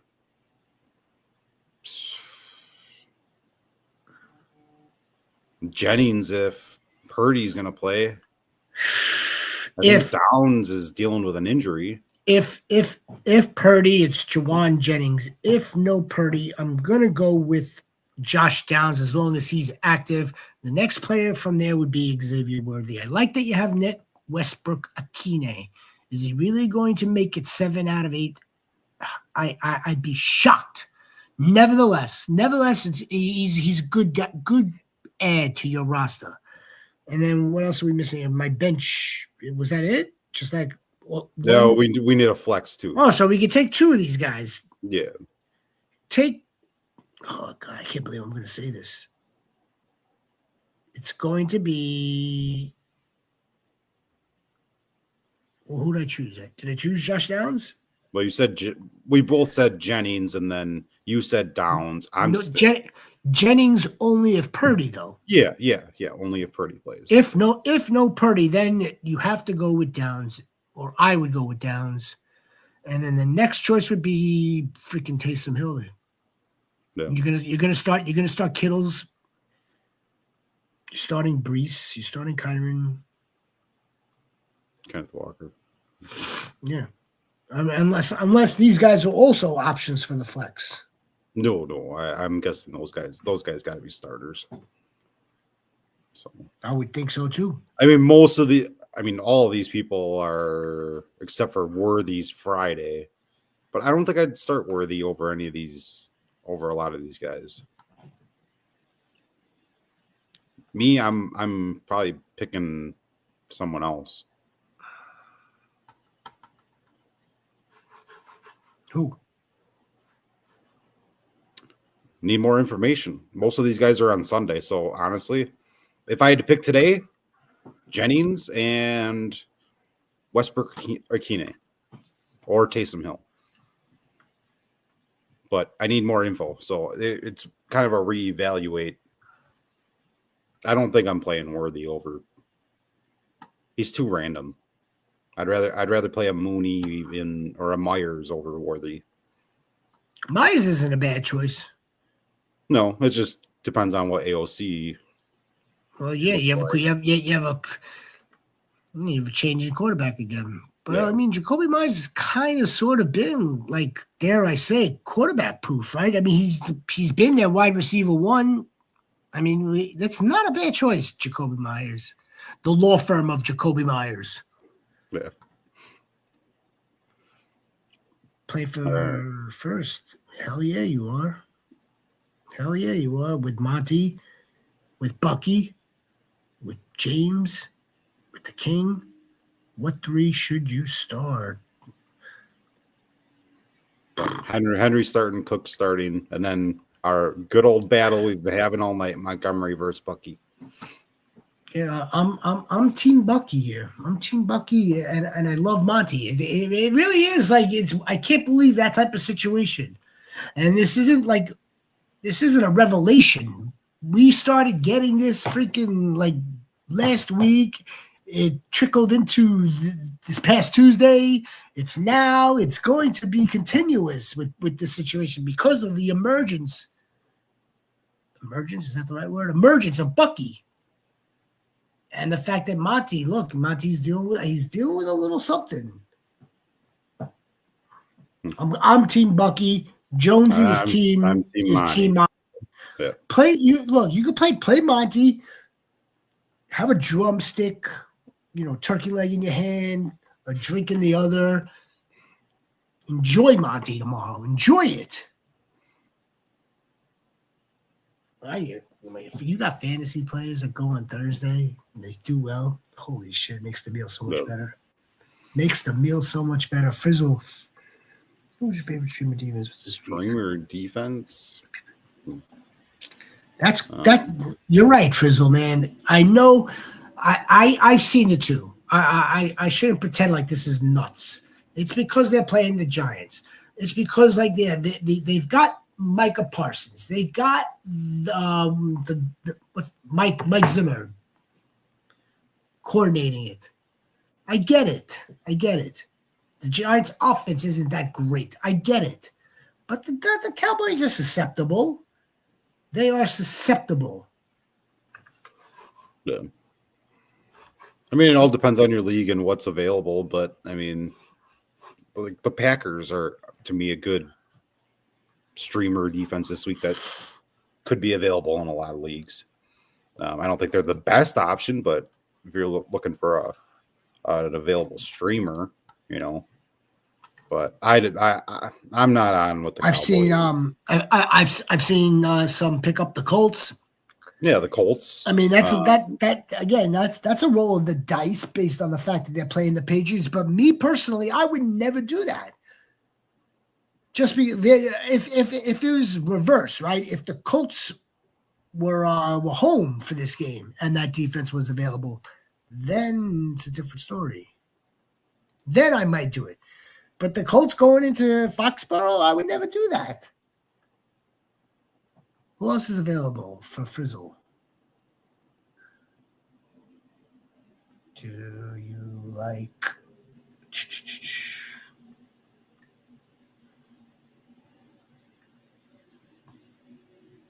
You really want to have some balls? Are the Bills available?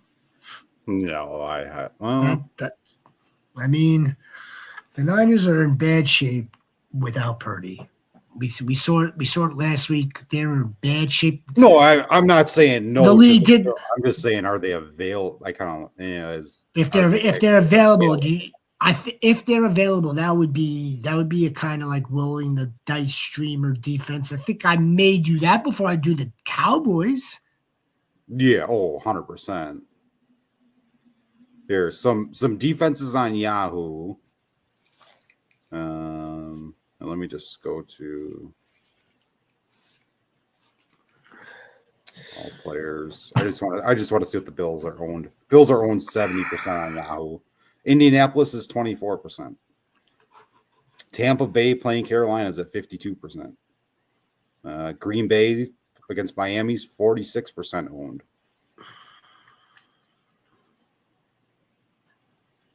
So, all right, Juan Pena. Who would you rather have on your bench? Pick two. I think this is the same group of guys he was just asking about. Okay. Juan Pena Goat. Yeah, who would you rather have on your bench? Like, are these guys to hold? All right, yeah, so who would I rather have on my bench? I would rather have Nick Westbrook Akine on my bench, and I'd rather have Xavier Worthy. MVS on my bench. Pick two. But I don't know if this is pick two for the bench and the rest are starting, or pick two for your bench and the rest are staying in free agency. I'm going with the first. See me, I'm thinking the second. I'm not. I'm not. All right. Well, we kind of already went over that question too. So, Henry, tough matchup. It is. What else we got? Certainly is a tough matchup, Mike. I know Mad Max is in the house. Mad Max wants us to take a look at his roster. Max Corleone, my guy. Another freaking GOAT champion, man. GOAT champion. We're all GOAT champions here. Cheeto. How many Cheeto conkies? I can't believe it. That's the same. That's the same question. I think that we already. So let's pretend it's not. Let's pretend someone else is asking about Lad McConkey and the Cheetah. It's amazing to me. Hey, Max. I bet you Lad. Watch Lad have a better game than Cheetah. And we're all going to eat crow. I mean, it's possible. Anything's possible. Let's take a look at this, Jonesy. Let's take a look at this. I think it's fire. I really do. Let's get this bad boy up. Now this. this looks like the starters. Wish we had a bad image, but it is Joey B. We've got Josh Jacobs, CMC. We got the 1.01 Jamar, Drake wide receiver 2. It's Brock tight end. DK Metcalf is in the flex, for crying out loud. The Commanders defense is starting. It's Amari Cooper on the bench. Backup quarterback Daniels on the bench. Etienne is on the bench. D-Hop, Jordan Mason's cuffed to CMC. Now he's got 2 other defenses. He's got the Bengals and the Broncos, and one of them is going to be a drop, obviously, for another pickup. And that pickup, I believe, let me see if I got this straight. I know that we're playing chess here. Mad Max is playing damn chess. The Bengals were added this week for next week's matchup. Commanders are droppable for a player next week. So he's already got this lineup and his roster set up for week 14. I mean, I don't know what else to say to this dude. Yeah. It's fire. You need to be thinking ahead like that. It's fire. Josh Jacobs had a triple, right? A triple last week. No, is he gonna score 3 touchdowns again? I'm not sure about that. Probably not, but look at this though. I mean, like, seriously. CMC is now RB2 on this team. I mean, like, the roster itself is positioned and set up well. I know we were wrestling for weeks whether to drop Jordan Mason, hold Jonathan Brooks, drop Travis Etienne. Obviously, so Jonathan Brooks was let go off the team, and I guess one of these defenses were picked up. Nevertheless, I'm comfortable having Etienne right now as a backup RB, as RB3 on this team. I don't know, man, Max, man. I mean, we should be celebrating the trophy. We're gonna celebrate the trophy. Let me know. Let me know where I need to travel to. Where's the champagne going?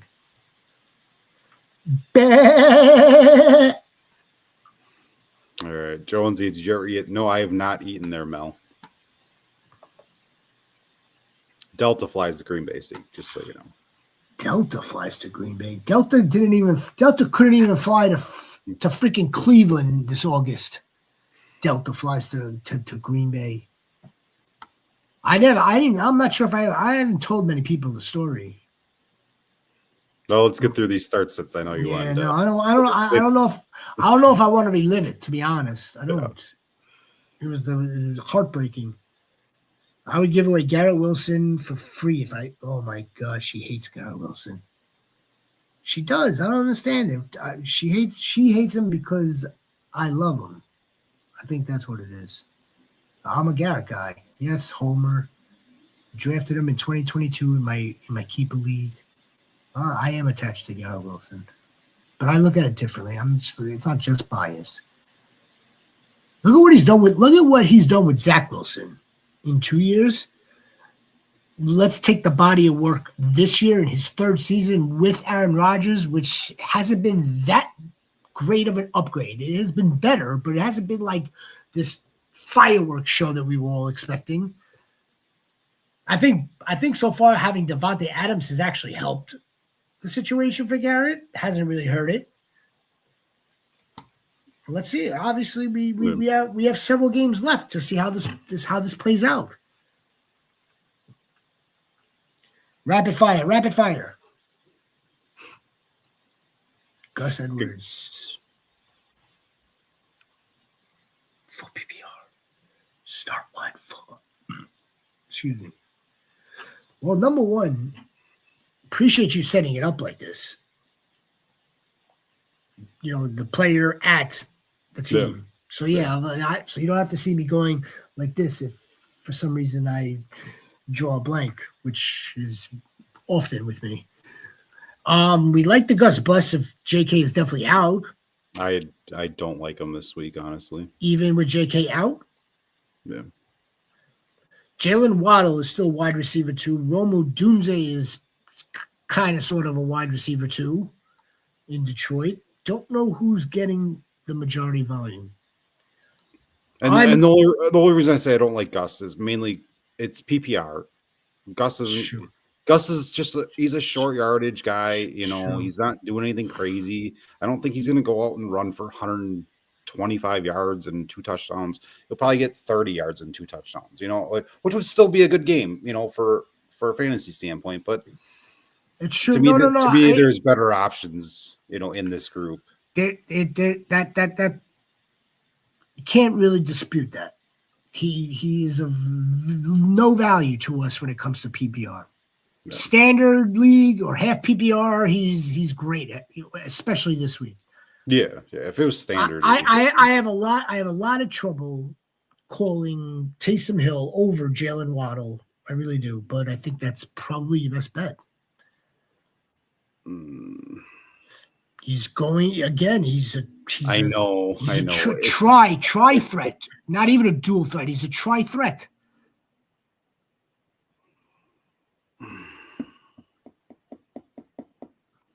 I mean, Jalen, if not Taysom Hill, Jalen Waddle.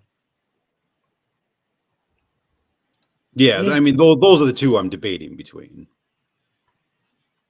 I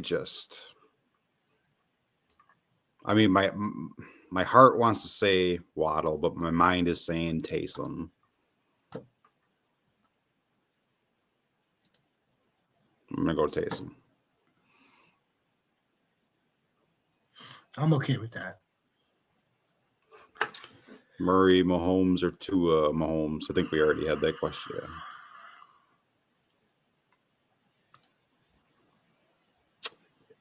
And this goes for anyone. Ask as many questions as you guys want to. That's what we're here for. That's why we created this channel, is because we like doing this. We like trying to help people succeed and learn and, have fun.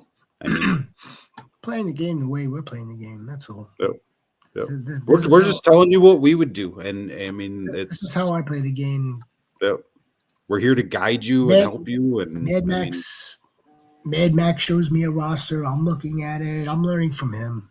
He's learning from me. Sniper Mel, you can ask me a question. There may be something within the question, within the roster, within something that you're not even like accidental, right? Like not intentionally asking, that I'm now uncovering for myself or for Jonesy. Like, you know what I'm trying to say? Like, even like within the questions that may be asked, there could be a piece of something here or there that, oh, wow, like that we could draw off of. I could draw, at least this is more for myself. Yeah, absolutely. Whatever. Yes. Whatever Jonesy said. All right, Chisel. Back to that Breece Hall, Tyreek flex. So if we don't have a replacement for Breece Hall, then it's very risky to hold him. And like if you're choosing Tyreek or Breece Hall, you're choosing Tyreek. You can't choose Breece Hall, because if he's out and you don't have a replacement, we're still his other RB is Gibbs. There we go. There's the other player. Yeah. So there's the other player. All right. So if you're dead set on, if you really like Tyreek Hill, and again, it was Tyreek. Let me see if I got this straight without even looking. I'm looking here. It was Nico Collins, Tyreek Hill. The other wide receiver was Justin Jefferson? No. Jonesy, the other wide receiver? Well, Chase Brown was the other. Yeah, it was option. Okay. So he's got Nico, Garrett Wilson. Garrett Wilson. And then he's got Gibbs, Chase Brown, and then Tyreek would be the flex. So he must start 2 wide receivers, 2 running backs, and a flex.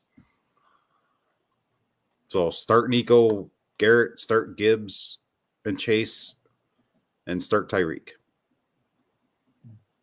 But just put Tyreek in your wide receiver spot because he plays first, and put Nico or Garrett Wilson in your flex. That way, if something happens to one of them, you got more options if you need it. It's Brees. That's the player in question. Brees Hall. Yeah. And if it's a question of if it's one of those, Jahmyr Gibbs is going to start at running back. He wants Brees Hall in at running back, but is concerned, rightfully so, that if Brees Hall doesn't play, he would be locked in, and he needs to put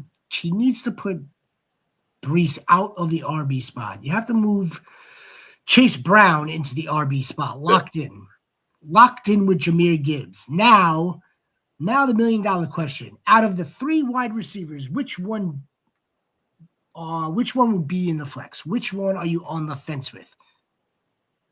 If you want Tyreek Hill, if you want Garrett Wilson, Nico Collins is now the odd man out. The odd man out with the potential for Brees Hall. It's Brees Hall and Nico Collins. I mean, at the end of the day, it's just you're just sitting Brees Hall this week is what you're doing. No, that's not if he's playing. If he's playing, Brees Hall is going to start in the flex. Okay. Or Chase Brown is going to go in the flex, and one of your wide receivers, Nico Collins. Bottom line, start Tyreek tomorrow, and then figure out the rest later in the week. Is what you're doing. I mean, we could readdress this. Yes, if you want Tyreek Hill, he's got to go into. I mean, it's Tyreek Hill. He should be in your lineup. I mean, it's not like you're throwing Malik Washington or something on a Thursday night game. The apprehension or the concern is, okay, what if Brees Hall does not play? Because, in other words, I want Brees Hall healthy. I want him, if he's active, he's playing. Okay, that's fine. Now he's going to be playing. Jahmyr Gibbs is already taking up a spot tomorrow at the RB spot. That leaves us with Nico Collins, leaves us with Garrett Wilson, leaves us with Chase Brown, Brees Hall. Yeah, then you just reevaluate, and whoever, I think the odd man out here is going to be, if Brees Hall plays, and I think that's what you want. I think the odd man out is going to be Nico Collins. I'm never sitting Nico Collins. You're nuts. All right, so then you're sitting Chase Brown. I'm either sitting Chase Brown if Brees Hall plays. If Brees Hall plays. Yeah, if Brees Hall plays, I'm sitting Garrett Wilson or Chase Brown, one of the two. I think we got close to the bottom of this. Yeah, close. The wrench is the fact that Brees Hall popped up questionable. That's the wrench. Yeah. The good news for Carchizzle though is, he's got backup. He's got players that could go in, no problem. Yeah. My question to Carchizzle would be, from there, what did you do not last week because Brees Hall was off? What did you do week 11? That would be my next question. Bring that. That's what I would like to see. Mel, I am not sick of you. I'll never get. You're awesome. Why isn't she asking me that? I don't know. So here's his lineup. This is the last one we're doing about this question. Gibbs, Hall, Nico, Garrett Wilson, Chase Brown. On the bench, he has Tracy, Tyreek, Debo, Amari Cooper. Of course, this is the lineup. This is the championship goal. No, you're sticking with Tyreek.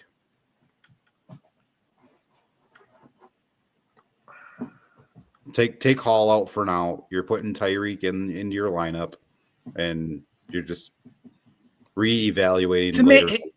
It's amazing how this roster just stacks up. No, because there's question marks with Tracy. There's question marks with Debo if Purdy doesn't play. There's question marks with Amari Cooper. Tyreek's the most talented out of all of them. He has some question marks because of his production, but he's the one you're playing over all of these guys on the bench. So you're putting him into your lineup. and you're just reevaluating later. That's the smartest way to do it.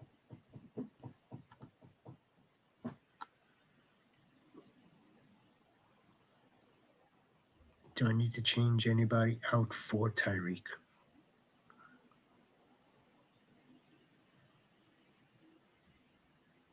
Do I need to change anybody Yeah, out? you're taking Hall out and you're putting Tyreek into your lineup. Because that's the whole problem of this whole lineup is the Breece Hall being questionable and not knowing and not having the backup plan, like he says, even though he's got, well, I guess because Tracy plays tomorrow. So I get that. Yeah, so you're starting Gibbs, and then you're taking Hall out and putting Chase Brown in your running back spot, and you're playing Tyreek. Because I'd rather play Tyreek than all these other guys. That's what I would do. I liked what we advised 3 minutes ago. Yeah, which is what we were saying. Yeah. Get the cheetah in now. Get Jahmyr Gibbs in now. That leaves us with 3 spots to fill now between Friday, Saturday, Sunday, right? We need to fill a wide receiver spot. We need to fill a running back spot, and we need to fill a flex spot. Play Tyreek, we'll reevaluate. If you want Tyreek Hill, and yes, Tyreek Hill's a solid start. But again, looking at this roster, I mean, let's say Tyreek Hill was questionable. You could literally leave him on the bench. You could start Nico Collins. You could start Garrett Wilson.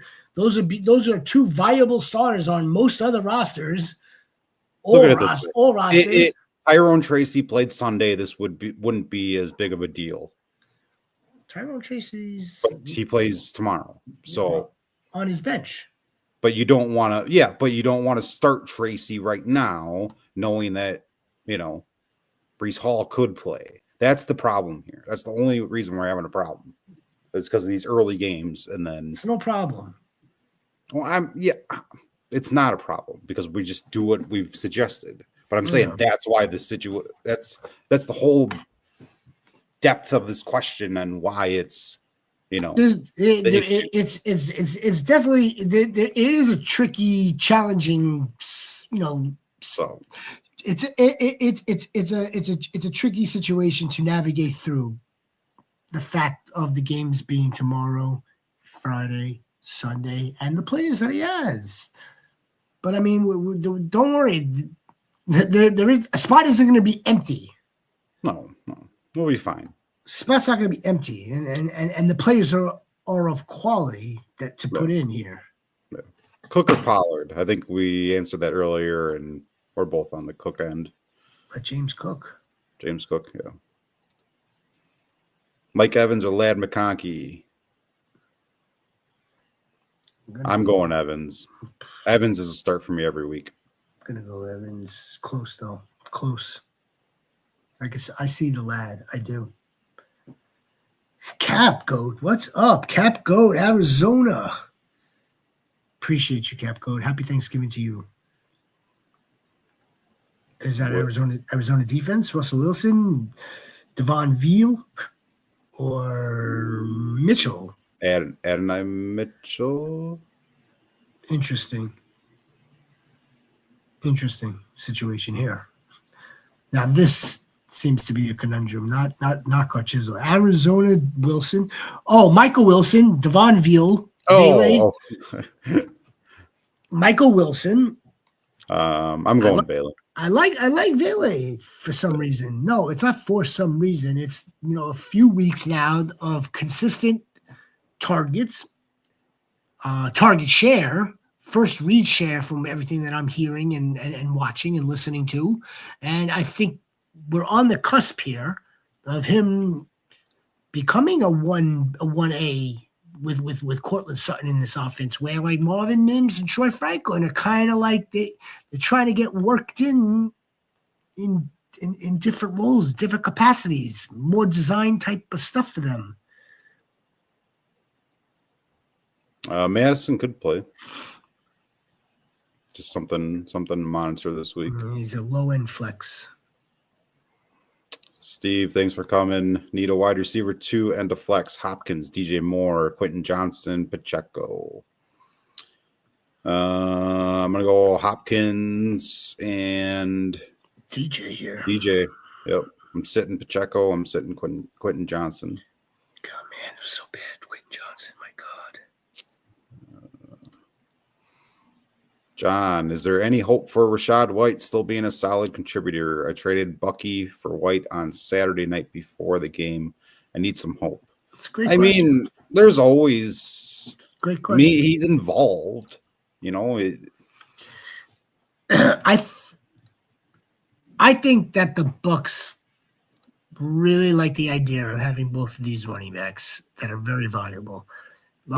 Bucky Irving, as we all know, is trending and ascending, I should say, not trending, but ascending, is a really good professional running back in this league, which of course is going to help us, professional fantasy players. There is, I think they still want to use Rachaad White. Rachaad White still has the pass catching upside that we know of him. He's not that explosive in between the tackles running back, because we've seen that too. So yeah, I mean, on the thing with Rachaad White, and I've said this before, is he's not he needs the volume to produce at the levels we've seen in the past. Jonesy, I haven't had my light on this whole No, time. it's okay. So, I mean, is there hope? I mean, I think what you see is what we're going to get. I mean, without an injury. But I think that goes the same for Bucky too. I think unless there's an injury, I think it's just going to be a mess, and what we've been seeing happen. Here's the other thing. Coach speak with Todd Bowles prior to this past game. In a press conference, we definitely want to get Bucky Irving more involved. He's earned it. Yeah, well, we saw it. That was a pretty reliable, soundbite that we got from him. And again, we've seen it, not just saw it coming out of the bye. It's been happening. But I wouldn't necessarily take that as this is a full takeover. I wouldn't. I really wouldn't. But for fantasy purposes, I mean, we're going to play Rachaad White as an RB2 or as a good flex option at this point. I look at both of these guys as flex options. I mean, Bucky Irving is an RB2 at this time. At this time. Remember, we're looking at fantasy, not just, for several weeks of body of work. We also have to look at the present situation. At least I do. The present situation, what we saw last week and what we expect this week. Oh, I look at the present situation and it's a backfield disaster mess. That's why I say he's a flex option. I wouldn't want Bucky Irving or Rachaad White as my RB2. I wouldn't. I don't want a mess of a backfield like that as someone I need to rely on. Well, if it's that messy, though, it's not that messy. It's not that messy to me. See, to me, it is. Well, it's not that messy. Thanks for the kind words, Fantasyland. Appreciate it. You have a good night. Also, yeah, appreciate you very much. Thank you. Good stuff. Appreciate you. Appreciate you. OBJ. OBJ, man. I remember the days of OBJ. Well, now I'm about to age myself. You're a goat. You're welcome, Chisel. Don't worry. It's we get a lot of questions that we just got to figure them out, and I mean, it's sometimes it takes a little bit, but we get there. We have a new email address, don't we? From now on, I mean, by all means, everybody would be welcome to email us like screenshots, wouldn't they? I mean, I know we can. I know you can't do it in the chat. I mean, honestly, the easiest you can't thing to do it in the would just comments. You can't do would it in the just be comments. go at us on Twitter and I don't want just I don't. tag us in something on there. At least that's easier for me. I don't want to be on Twitter. But Tyler, Hey, what's Dell, up? Coleman, Goat. Myers, Braylon Allen. God, Dell, man. I mean, Dell. Myers plays on Friday, so that's. But I think I would still play Dell over Myers. So to me, this is kind of a wait and see what happens. I mean, I don't. Look, if Brees Hall doesn't play Tyler Goat, then it's going to be wheels up for the rookie Braylon Allen. Wheels up. So Yeah. I want to make sure. I want to make sure that you're not going to take up the spot if this is the flex, right? This would be the flex. I don't want to take up that spot with Jacoby Myers at this time. Yeah, no. The law firm. I'm waiting to see what happens with Brees Hall. Right. Sunday you have the option of Tank if Brees Hall starts. Yep. Obviously, you have the option of Keon Coleman. Forget the law firm of Jacoby Myers and the Las Vegas Raiders disaster. Yeah. What's up? Would you start James Conner this week or start Rachaad White over him? I'm starting James Conner. James Conner is a start every week. John Connor. Yeah, I would do John Connor over Rachaad White. In that situation, yes, of course. Would you start? What if there was no Bucky Irving? What if Bucky Irving was just? Okay. If there was no Bucky Irving, it's a different story. But there is Bucky Irving. You're not denying the talent of Rachaad White, correct? No, and what he's capable of. I'm right? going back to what I just said before, is that Rachaad White is a volume play. When he gets volume, he puts up good numbers because he has the volume. If you look at his numbers, he's not a good running back. No. But the volume he's always received has made him fantasy relevant. Yes. And a good fantasy option. When you push in Bucky Irving, that dwindles and takes away his value.